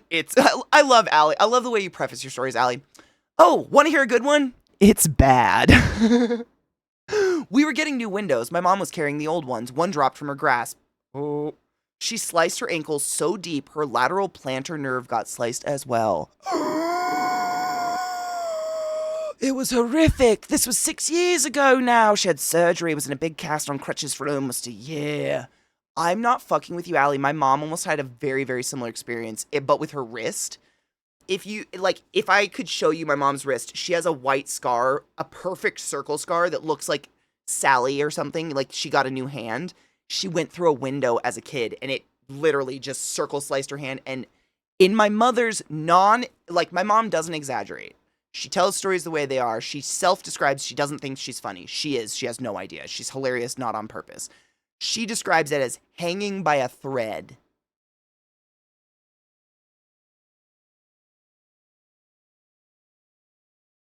How doth one just drop things like this on a child? Mommy, what's this scar from? Is that from a bracelet too tight? No, child, that's when Mummy went through a window and her wrist was hanging on by a thread. Delightful. What? Her hands, it's 100% works, yeah. It's so gross, but it didn't, no bones got injured, I guess. She has, I think she has some tingly feeling things or something like that, but no, her hand, I mean, she has perfectly fine hands. They work totally efficiently her whole life. This happened when she was a little kid, though. Maybe that's it. Thankfully, no degloving, right? I still have the caterpillars, so I've been playing with the stream stuff because my camera and audio keep getting, just a millisecond desynced all day at random times, and I, for the life of me, can't figure out. So I just tried to eliminate a bunch of shit off stream, like GIFs and stuff, just to see if it was bogging it down. It's obviously not, because things are still desynced all the time, so I really don't know what the fuck this desync is about. I wish I knew. But I still have it. I've been experimenting to see, what the fuck is going on? Why? Why is it this way? I put my hand through a window as a kid. I had a huge shard sticking out of my palm. What did you do? I did something similar, but with my foot. I don't even know. It was during high school PE, and it had snowed a bunch outside. And, I guess we would do stretching and shit, and then basically have free PE. You just had to be moving. And so me and my friends would just go walk the track in the snow, i.e. smoke cigarettes like cool kids walking around the track. And someone, I guess, had been drinking by the track and breaking bottles, because walking through a foot of snow, I mean, foot straight down, on, the quintessential broken bottle from a movie. When they take a bottle and smash it on a wall and, try to knife you with it. It was no shit. The round base and one side was like a dagger. And I just, straight down on it until it came up and pushed the top of my shoe up. And I limped my ass laughing hysterically, because I don't know. I laugh when I'm injured like that, I guess. Laughing hysterically, limped my ass with my friends back into the PE gym, whatever. And my PE teacher / coach / teacher for many other things, because small school, literally looks at me and goes Larson, were you drinking on the field? And I'm literally, holding my foot like this with the beer bottle still in it. This is why we have problems expressing ourselves, I think. I mean, part of it. At least a little part. One must never remove the shard. I didn't injure myself in normal ways. Instead of breaking my arm or something, I punctured my tongue, my lip, tore open my side, rolled my ankles so hard it... Okay, honey, I can't be the first one to tell you it's not normal for an ankle to hang, let alone crooked. What? My dad insisted on carrying the new toilet... Stop it. New toilet by himself. He dropped it and killed his elbow and shoulder. Yeah, that's really common. Or people drop it on their feet. Don't be prideful. Get a fucking... I just blanked on the name of them. You know, the thing where you slide under and it has the wheels and you're ugh, and you... What is that thing? Help me. I'm just high. It just blanked. What's the thing? A dolly. A dolly. I did it. Is it a dolly? Get a fucking dolly. Thank you. Yeah, it is a dolly. Yeah, just get a fucking dolly. I have a dolly. Get a dolly. You don't want to hurt your back even when you're young. Just get a dolly. Protect your back. Don't, yeah, work smarter, not harder, 100%. Hand truck's another really good term for it, yes. Hand truck, dolly, whatever. You can get them literally for $50 on Amazon. It's heavy duty, last you forever ones. It's so cheap, just get one. I don't know, I mean, I've watched my parents do that. My dad's 2 trips from the car. And I'm like, yeah, Dad, but it's brick. So, like, what are we doing here? If we're talking recent, I love my father. Oh, I love this. I love my father, but goddamn do I want to strangle him sometimes. Of course, love is hand in hand with that. Yesterday I see him, and he has a bandage on his hand. I love when my parents show up with random horrific injuries under a Band-Aid. I see him. Wait. Yesterday I see him, and he has a bandage on his hand. I ask what happened. This man calmly tells me he had a metal splinter?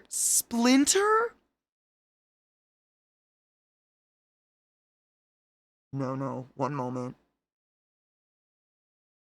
No. One moment. No. One moment. This man I have to read it. I'm so sorry. It's not an insult. It's just like, it turns off my emotional part of my brain if I read it in an accent. It's really weird. This man calmly tells me that he has a metal splinter, pulled it out, but it didn't close, and now part of his hand was coming out. Like literally, muscle coming out of his hand. I, of course, was like, Daddy, what in the heavens is happening? Worst part, this happened almost a month ago, and he hadn't seen a doctor. But I see where I get it from. I am my father's son.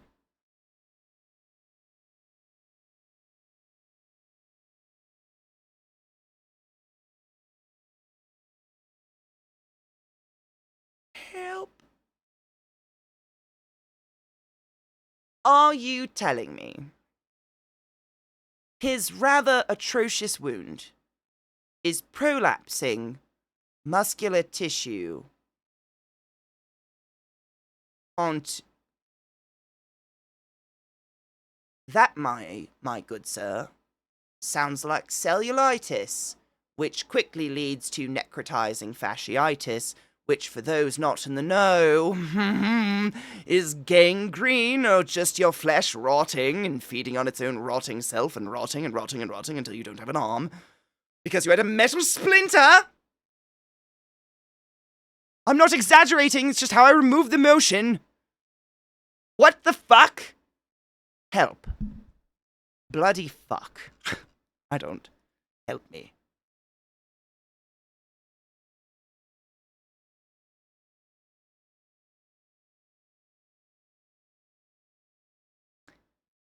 He said he finally went to the doctor because it was now hurting.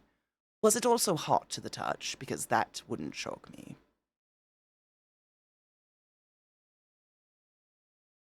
No shit, T9. I'm glad I'm not the only one. I grew up, I don't think my parents still to this day have a hand truck. My dad has this huge immaculate shop. I don't think he has a hand truck. Like, I didn't know, I know this is so crazy, but until I started working at Lowe's as an adult, like in my 20s in college, I didn't know you could just own a hand truck in your own home. I thought that was something that, like, you just saw in stores and they used for, like, appliances. Crazy. I've had one ever since. It's amazing. Cheers. Happy 420 whatever. Holy shit. Okay, Glacial, have I ever taught you how to, like, gauge a wound and when you need to go to the doctor? Because if your dad wants to play doctor with himself, I can teach him how to safely do it and not be a fucking moron. I teach my dad how to not be a fucking moron too, because my dad is too this type. I think I've told you this, but my dad has this thing where if you saw his left arm, he always looks like this. These fingers don't move, they're just stuck. And he too went through a window, I think, if I remember correctly. He went through a window when he was in high school or something like that, and it severed the tendons in his elbow. No, it severed the tendons here at his wrist, and they all bunched up in his elbow. They went bloop, like a fruit roll up straight into his elbow. So if you ever saw his arm, it looks like someone took an ice cream scoop to it. It's all hollow. It's pretty crazy. I don't even notice it anymore because, you know, he's dad. But these two fingers are stuck up because they're just dead. And when I was, like, in middle school or something like that, we had a garage in the house separate by a deck. And my mom was like, go tell your father dinner's ready. And I was like, snotty middle school self, no, I don't want to. And she was like, go tell your father's dinner's ready or you don't get to eat dinner. And I was like, meh, I don't want to walk the 10 feet to the shop. So I'm like, stomp. Go to the shop, swing the door open. Dad, dinner's ready. Ah! And my dad literally, fucking the big circular, like, saw, I don't know the names, just goes through his thumb. Just, and I see, like, and I'm like, ah! and sprint to the house, tell my mom, and my dad is laughing hysterically because it's his dead thumb. He can't feel anything, which is actually really dangerous. He can't like burn these fingers because he can't tell when he burns them and he can get bad infections. But it was quite literally like dangling off of his hand. I learned a lesson that day. I don't think I need to elaborate on the lesson I learned, but as a daughter, I fucking learned a lesson that day. Cheers.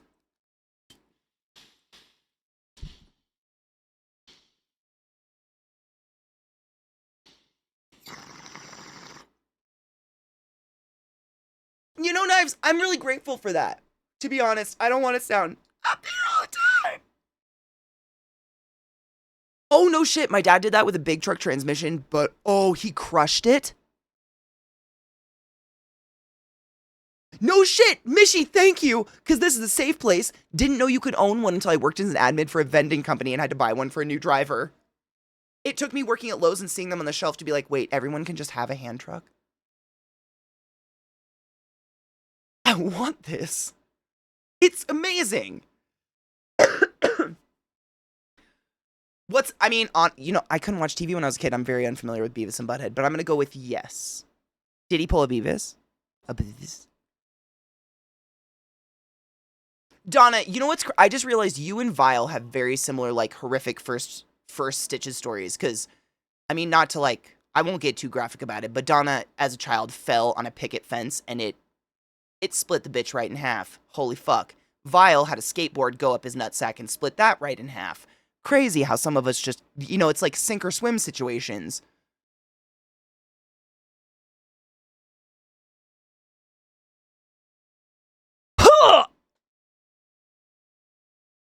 My first stitches were my lip, because I got stuck on some barbed wire. I think it was like 3 stitches in my mouth. I was 3. It wasn't splitting my body in half. Ah!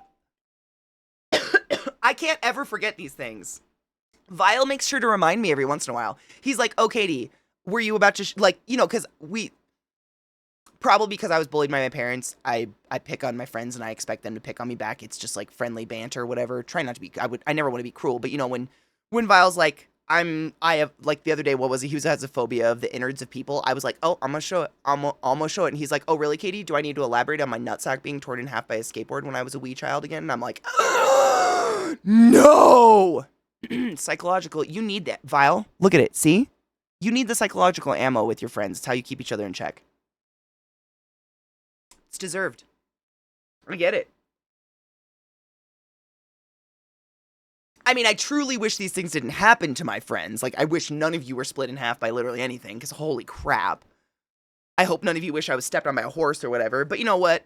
It happened. At least we can laugh about it now. I hope your dad's hand's okay, though. Seriously. So, no shit. Trick for those that are, like, if you work with tools and stuff and you're cutting yourself often, I've taught people this a couple times, but I feel like it's really easy. This is super easy, and seriously, if you're like my dad and my mom and everyone in my family, you want to play doctor until you're about to die. I get it. Let me teach you how to do it safely. Where's my pen? And by that, I mean, please just go to the fucking doctor. Please go to the clinic if you can. Go to the emergency room. Do what you need to do. But if you refuse, so, if you have a wound, say this is a cut, right? It's whatever, that's the wound. And you're like, whatever, I'm just going to clean it. I'm going to assume these are your steps. And if they're not, let's both just not talk about it and you're going to take forward and go with these steps, right? You're going to clean it really well with clean, fresh water, maybe some hydrogen or whatever to get dirt out of it if you need to, something like that. And then you're going to let it dry and you're going to put some antiseptic on it or, Neosporin and a Band-Aid, right? Now, it's on your hand, right? It's on an area of your hand, an area of your body where a lot of skin movement's going on, meaning the skin's being pulled around and yanked and like that. So that's not going to sit well, and unless a really good scab forms, it's going to open up constantly. And you guys know I've said this a million times, and it has nothing to do with it has nothing to do with your personal hygiene level. Every single human being is filth. We're all filth, regardless of how much bleach you put on your body. You're filth all the time. We have the bacteria to cause gangrene living on our skin at all times. Staphylococcus aureus, it lives there. It's just waiting for an opportune moment to interfere with the natural order of things, i.e. a cut that breaches certain levels of dermis to where it can burrow in and cause a really serious infection and feed and breed and do whatever the fuck it does. And a cut that goes down to a muscular level is absolutely deep enough. It doesn't even need to go that deep for it to be opportune. So when we don't clean it constantly, and we don't take care of it, and we don't put some sort of Neosporin or something on it, then that's what we're trying to prevent. But anyways, so say you've got a cut here. It's not healing as fast as you think. And it started to turn. I just realized I made a mouth. Can you see my freckles? Can you see those 2 moles on my hand? I made like a face on accident. It's the series. Yeah, I totally didn't do that on purpose. I'm just a really moly, but there's 2 little moles right above the line, and it just looks like the most. Yeah, it's the face. I'm sorry, I did not do this, but now I can't stop seeing it. Anyways, so if that's your cut and the area around the cut is starting to turn pink, that is possibly infection, possibly cellulitis. So what we're going to do is we are going to take a permanent marker, not an Expo pen. This is just what I had, but you're going to take a Sharpie, something that's not going to wash off, and you're going to outline the pink. Literally, just perfectly outline the pink around the wound. Oh my God, we've really made look. It's an actual face now, God damn it. So you're going to outline the wound, and you're going to watch it. If that pinkness, like pink, but also hot to the touch, like you can feel a temperature difference between the skin here and here, it's warm. If that starts to breach that line at all, go to the ER now and show them. Period. That's it. Super simple. You got to play doctor on your own and you're not going to lose your hand. Maybe. But this is the best advice I can give you. Because what's happening is that pink is infection. And if it starts to spread beyond that line that you've drawn there, it's now forming into cellulitis, which develops into and can very quickly develop into like a Staphylococcus aureus infection or gangrene, which is where your skin starts to rot off. Like just turn black and necrotize. It's pretty fucking gnarly. And you don't want that. It can lead to sepsis. Literally, I mean, if the cut, and I'm not meaning to scare, this is just informationally, like speaking like when you need to go to the doctor, but if you ever get a cut that has breached all layers of dermis, meaning it is muscular or bone, that means that whatever gets into that wound has immediate access to your blood, and you can get a blood infection, which leads to immediate sepsis. And you guys know I've defined sepsis here before, but sepsis is the full shutdown of three or more total organ systems. That is what sepsis is. So sepsis itself isn't a bacteria. It's not a thing. It is a defining factor of a state of being. It means you're so fucking sick that your body is now shutting down what it deems non-vital organs to prioritize your brain and your heart. It's pretty insane. So when you hear someone's in sepsis or has sepsis, it means 3 total organ systems in their body have shut down. That's how sick they are. It's pretty fucking wild. I mean, local necromancer, it depends. Like, are they scatting? Not like scatting, but like scatting.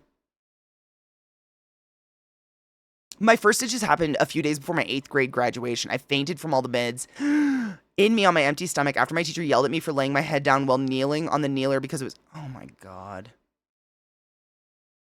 Of course that's how it happened. My dad had multiple staph infections throughout his life. This is really good info. I've had a staph infection. I got one when I was a kid. Literally, I've told you guys the story of that toothpick in my foot. I stepped on a toothpick when I was in high school, pulled it out, like literally just right up the middle of my foot, pulled it out, but apparently the tip of it had broken off deep in my foot. And I just like went to work or something like that. And a few weeks later, I got a line up the back of my leg, and it was an infection, staph infection coming from the wound. So we went to the ER, sat in the ER for 6 hours, blah, blah, blah. They told me it'd be like hunting for a needle in a haystack, didn't remove the piece, but put me on a bunch of antibiotics. And then a couple months later, I got a huge pimple on the bottom of my foot that was, I mean, it makes my toe curl to even think about it. I was like, ah! And nothing happened. I fuck you not. It was the most undramatic thing. The skin opened and that little tiny piece of wood just went bloop. It didn't even go in. It just laid next to the wound. No pus, no nothing. It was dead skin. Like the white bump. It was but it was the immediate relief. It was crazy.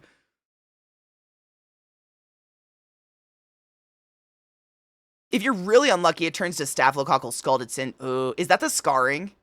Is that really, really hard, stiff scarring on the skin? Because that, I've seen it before. It's so scary. Don't wait 3 days. I did with necrotic spider bite. Almost lost 2 or 3 fingers, dude. And that's the worst. Those like, it's so hard to convince a population of people that there isn't a spider in the world that has a venom that causes a bacterial infection.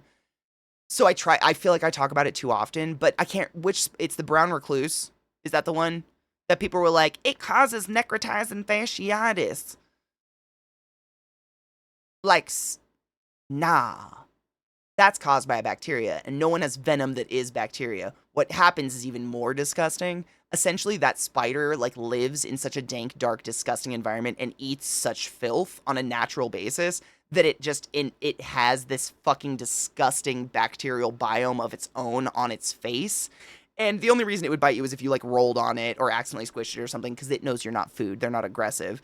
So if it bites you, usually its fangs are so small, and it's so small it's while you're asleep, you don't even notice it happening, so that bacteria gets into the wound, you don't end up taking care of it because you don't even know you have a wound, and suddenly you've got a weird black mark on your back, and you're like, what the fuck is that? And your skin's rotting. It's crazy, but, like, when you think about it logically, like, venom is not bacteria, and necrotizing fasciitis, Fournier's gangrene, is caused by a bacterial infection. Therefore, venom of a spider cannot cause a bacterial infection or the rotting of flesh. It makes sense when you really think about it, but, like, casually thinking about it, like, being told a spider causes rotting flesh, who the fuck's going to question that? We're just going to run away because that's a terrible idea and no one wants that.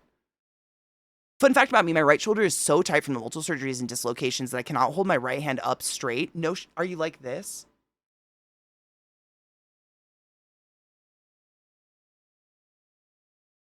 No shit. That's from scar tissue? Oh, dude, that fucking sucks. I wonder if you could get massage for that. My massage therapist does scar massage, but I don't know if all do. I just know she has a specialty with that. But there are people who have, like, burn scars and stuff, and there are masseuses that I think specialize in it. Yeah, it is. It's that scarring. God, it's so tragic. Your dermal layers all become inflamed and literally separate and fill with fluid. Yeah, I've seen it. I've seen it before, and I think, correct me if I'm wrong, but doesn't something horribly similar happen to that? There's, like, this really weird, it's less than 1% percent of the population on Earth is allergic to aspirin, I want to say. And I think something really similar happens to them. It's like their body kind of reacts like it's burning from the inside out. It's horrible. Yeah, you can stretch, and that's what I'm saying. Like, the massage therapist that I went to a while back that helped me with my shoulder. Miss ma'am. Who's that? You go get him. Go get him, Bill. Go get him. She's like half asleep. It's Bork o'clock, of course it is. The massage therapist I went to a while ago, she was telling me that she was actually learning how to do scar massage, but also, like, wound massage. So basically they work with the hospital and they try to do massage before the scar becomes really bad and, like, stiff. But I don't know if that works for everybody. What's the difference between poison and venom? Hold on. If I'm poisonous, that means if you eat me, you die. If I'm venomous, it means if I bite you, you die. I fuck this up all the time. Did I get it?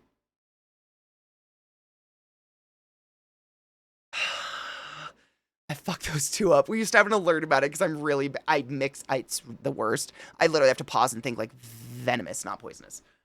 Venomous. Yep, venom injected, poison is edible. Yeah, there you go. That's an easy way to think of it, yeah. Venom is... Venom. Dude, I'm excited for the new Venom movie. That actually looks really cool. So Poison Ivy isn't actually poisonous. I mean, she could be, but she'd have to be et. Right?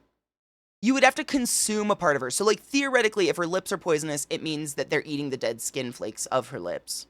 Which technically we're all doing if we make out, right? We're just like little munchy little bugs. You guys don't eat your lover's dead skin cells? Doesn't she have, like, a lip thing? Doesn't she have a toxin she kisses or something and I don't think it's deadly. It's not like, but I think it's like it's something where they pass out. Well, that's what I'm saying. Like, I don't think they die. I think they just go to sleep. especially after my amputation, I've learned really well how to work through scar tissue. See, and McTaggart actually does masseuse work, so you would know more than I do in all ways, or shapes or forms when it comes to that stuff. I just know what she told me while I was experiencing ecstasy. So my memories are probably skewed. With the title, I was half expecting it to be Save the Last Dance style movie with Tom Hardy doing ballet. Oh my god. Honestly, though, would you not watch that? Because I would watch the fuck out of that. Like... Oh, the plant! Oh, why did I immediately think Poison Ivy, like, Uma Thurman? Whoops! Hello, David, how are you? Good afternoon. I'm so sorry. I thought about the comic book character, because I'm a nerd.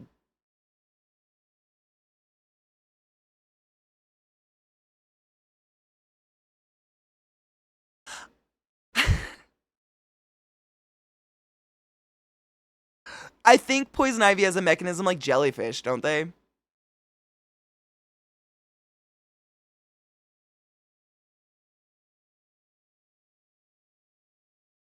I mean, bless you, McTaggart. Everybody likes something nice to look at. I understand that. I mean, Uma Thurman's amazing. So... Oh, no shit. Poison Ivy reactions are technically allergic reactions rather than poisonous reaction. You know what? I think that is what it is. That is what it is. I think you are correct. I think it's a histamine response to the little creepy hairs. Isn't it? I'm not a botanist. Oh, no shit. Poison Ivy is a rash. So I wonder, what's the other? Nettles? Is nettles the one that's fuzzy? And the little fuzzes can be really itchy? Maybe that's an allergic reaction. If Poison Ivy's... Well, it's an allergic reaction to the oil then, right? Sometimes you just gotta think about a hot redhead doing gardening. Why just sometimes? Like, how frequently is considered normal, and, like, how frequently is considered Katie get help? Asking for a friend, not someone else named Katie, obviously.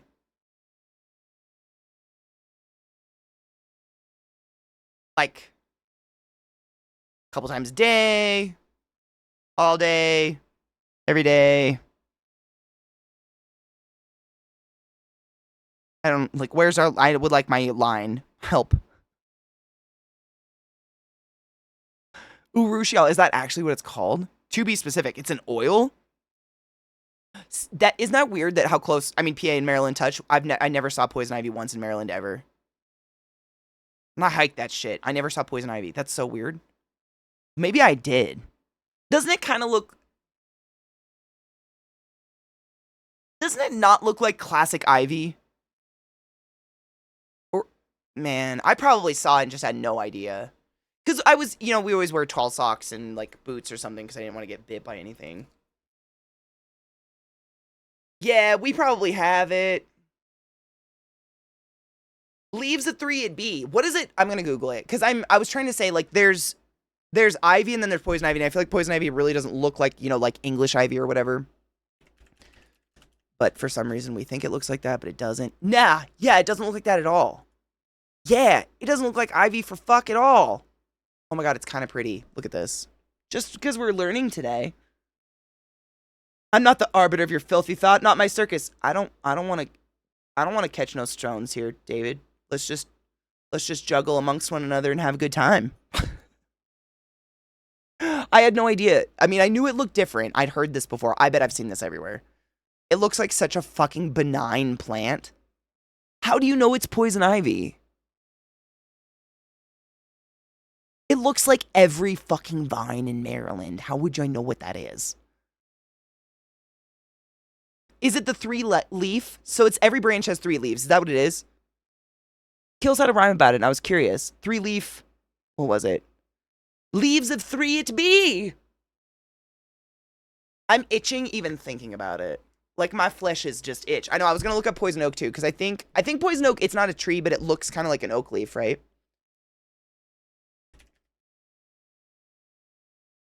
Yeah, it looks like a little short oak tree or something. But, oh my god. I've never touched either of these things, knock on wood. I've never had a horrible reaction to any of nature like this, and I'm... Ugh. I don't want it. It really does look like little oaks.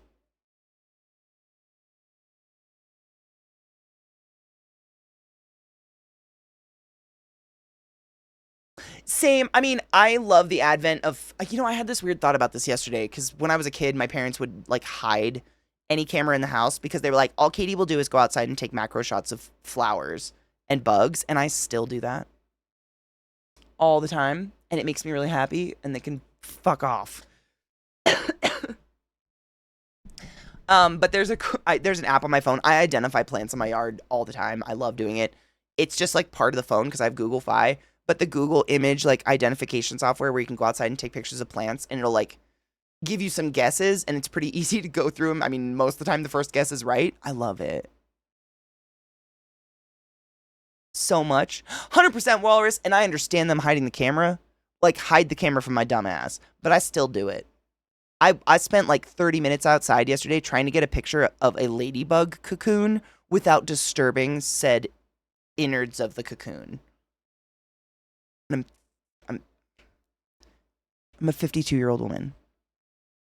Like, some things never change, like witchcraft and immortality and taking pictures of bugs. I was actually wondering about that, Donna, because I've hiked a lot and I tend to be reckless and go through bushes and I've never had itchy legs or anything. And I kind of wonder if there's some people that don't have maybe as strong of a reaction. Like, because that looked horrible. I mean, that looked like chicken pox. We have time for one last thing. Throw it. It better be good, Violet, setting the tone for everybody's the rest of their day. No pressure.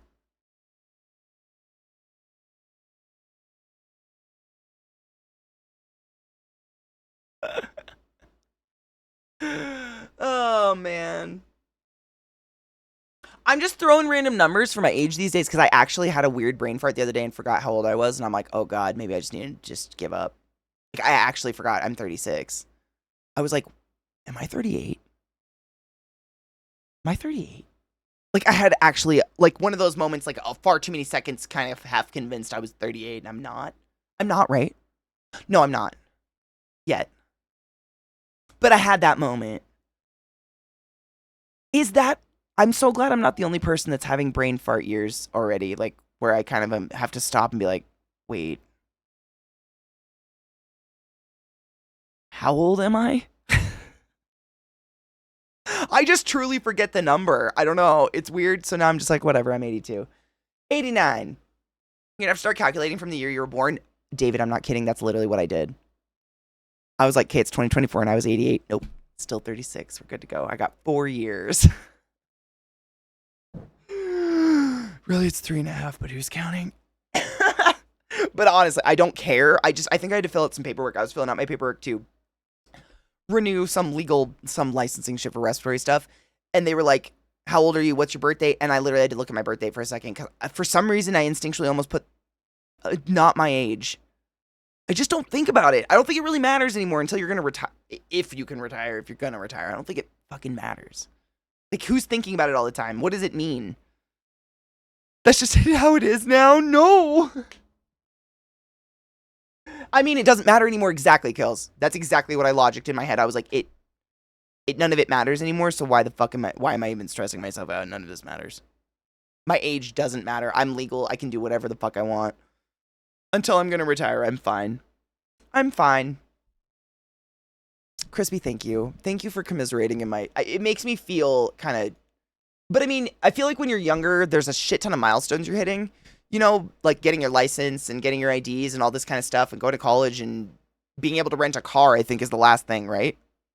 At least in America, it was. That was like the last milestone until theoretical, alleged retirement. Or maybe a Denny's discount. You get Denny's discount at 60, right? David, I'm already practicing. Can we decide that? No shit. I was telling people just a couple days ago, and I talked about it today, but like, I find that the less fucks I give, within reason, obviously, like not doing harm or being a nuisance to society, the less fucks I give about what people see or care about me or judge about me, my like quality of life has gone up exponentially. It's quite phenomenal. So like, I'll just consider the next 4 years practicing, but by 40, I got to get it down. Deal?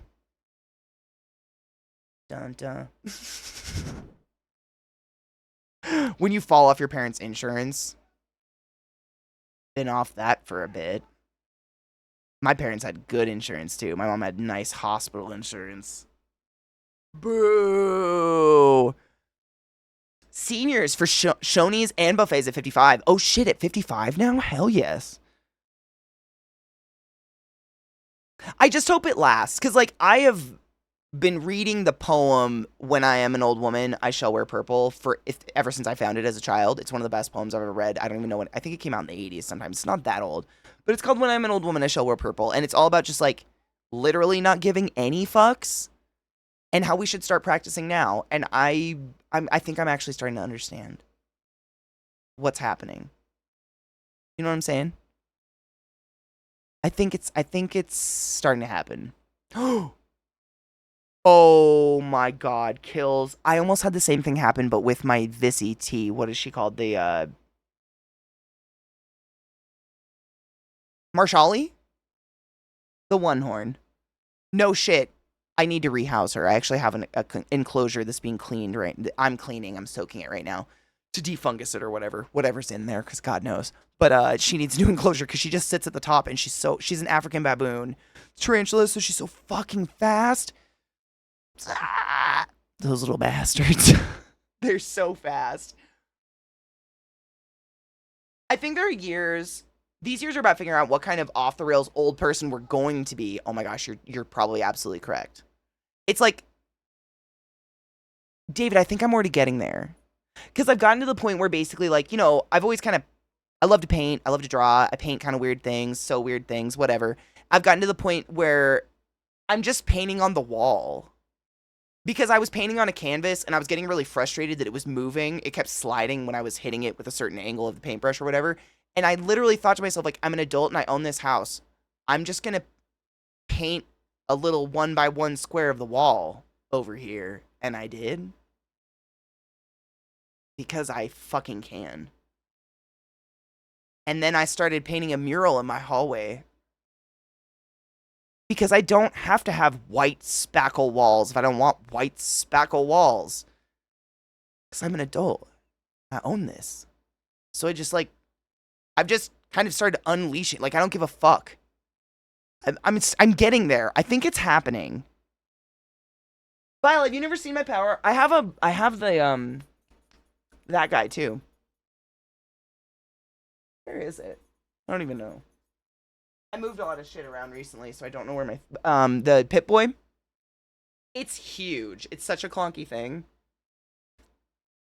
I fucking love Fallout, dude. I just haven't played it forever. But I love it. It's a great series. Oh, is it a crazy old lady? Because I'm so fucking here for the crazy old ladiness of it. Hold on.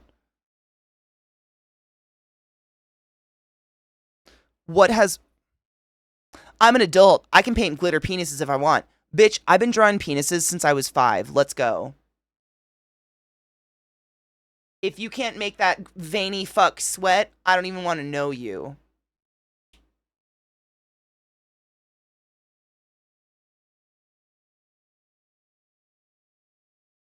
No joke. Like, if you've ever seen Superbad, I think they based it off me. I was that kid. Obsessed. I had 3 older brothers, second youngest of 8 children, and, like, infinite penis envy. Like, all my brothers could be out on the farm and just, like, piss on a post, and I'd have to sprint back to the house and pee and then sprint back out. Never understood. So much jealousy. I still find dicks absolutely fascinating. Anyways, hi, Bubba. You want to come snuggle while we watch? I think we have just a funny and a music, and then we go walk. Okay. Come on. Come here. Come here. That's my boy. You can hang out with us. I gotta turn the music off though. Hold on, bud. You gotta pause. Where is it? Give me your pause, Bubba. I can't see it. There it is. Hold up. I leave my husband unattended for 10 minutes. Oh no. Wait. Hold on.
so redneck wholesome. I love it so much.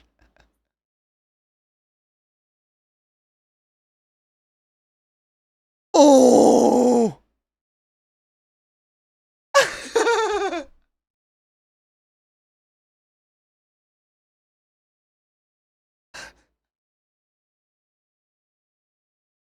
I have to say, I feel really seen sometimes in the moments where he just says things like, "Help me!"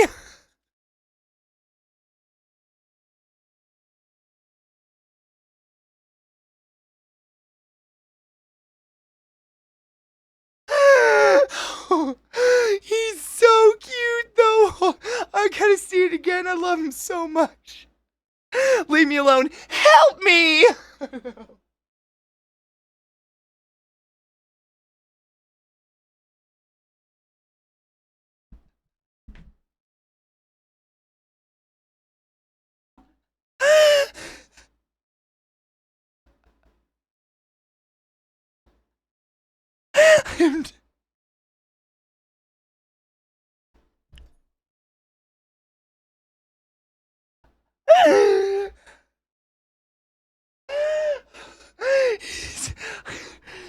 I have said all of these things out loud. Now, Katie, you don't know how to take care of Baby Bird. I don't want it to die, though. And if I leave it to die, it is on me, and its soul is on my soul, though. I have said these things out loud. You don't understand. You don't. It's like they know. There's more of us. Oh, fuck.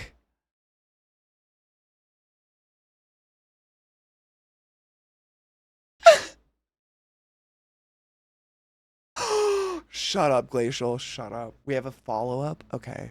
Hold on. I have to...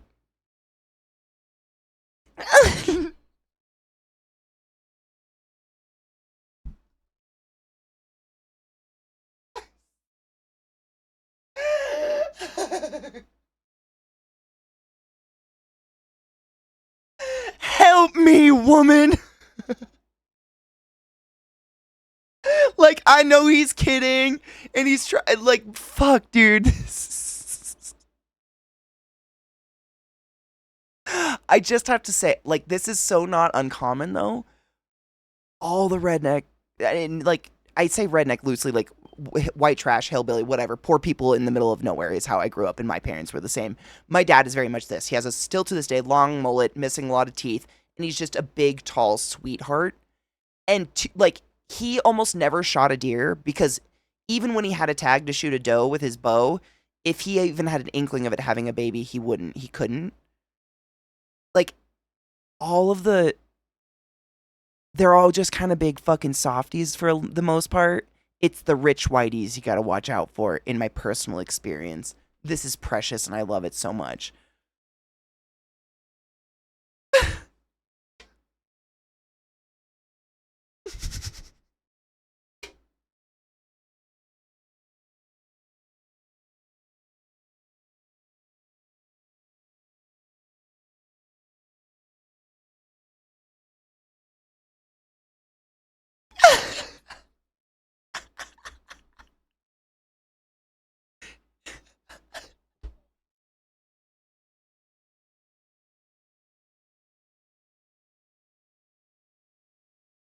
It's so precious.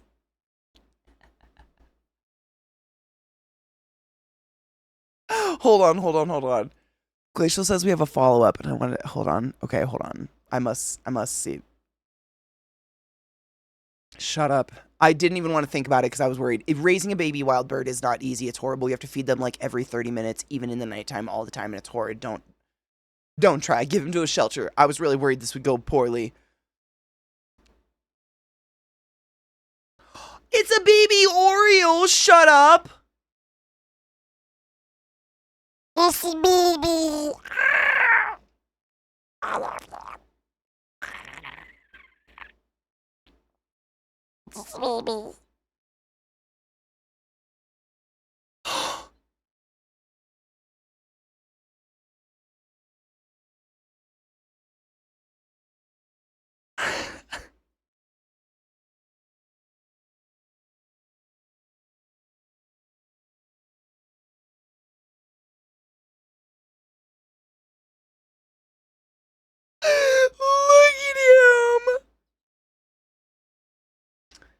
knows what time it is. Hello, Miss Ma'am. Pretty girl.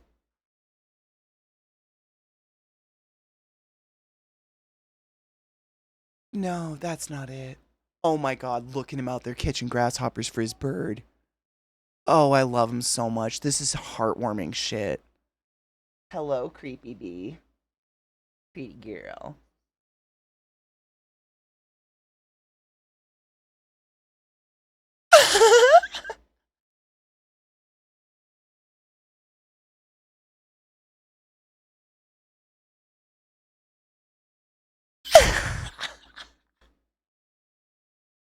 I'm so happy there's a follow-up that's happy and he's getting birds fed, and I'm sure, I mean, how many views does this have, for fuck's sake? It probably has a bajillion views. I'm sure people are giving him help on how to raise that little bird, because it really isn't easy. I wouldn't even do it. I would take on most things that are stupid and irresponsible and things that I shouldn't do, and I would not take on a baby bird. Every 30 minutes, 24/7 for weeks. This is why bird people are the way they are. Okay, we have one song. Is it a video? Okay, we have one song and then that's it. Because obviously, my pretty creeper over here is wanting to go places and do beautiful things. Don't autoplay. Oh god, oh god. Long, long ago, in a time before you were even a glint on your daddy's sweaty nutsack, or mayhaps a flush tampon, there was Sexy Sax Man. Sploosh! I don't know what to say. There was Sexy Sax Man. I don't know what to do. They just look like this little double-edged seed, but they're barbed and they can burrow into your dog's flesh, and they're the worst. Foxtails, man.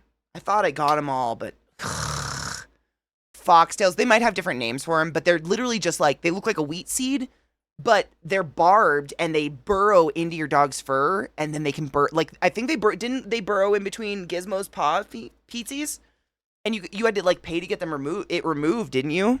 Yeah, and it got infected, exactly. Yeah, Gizmo had one, and it's just because they're barbed, they don't move the other way, so they just kind of like burrow in the more you itch them. So whenever I feel one on my dog, I'm just like, sorry guys, and I rake it out because I'm so scared it's gonna burrow into their ear or something like that.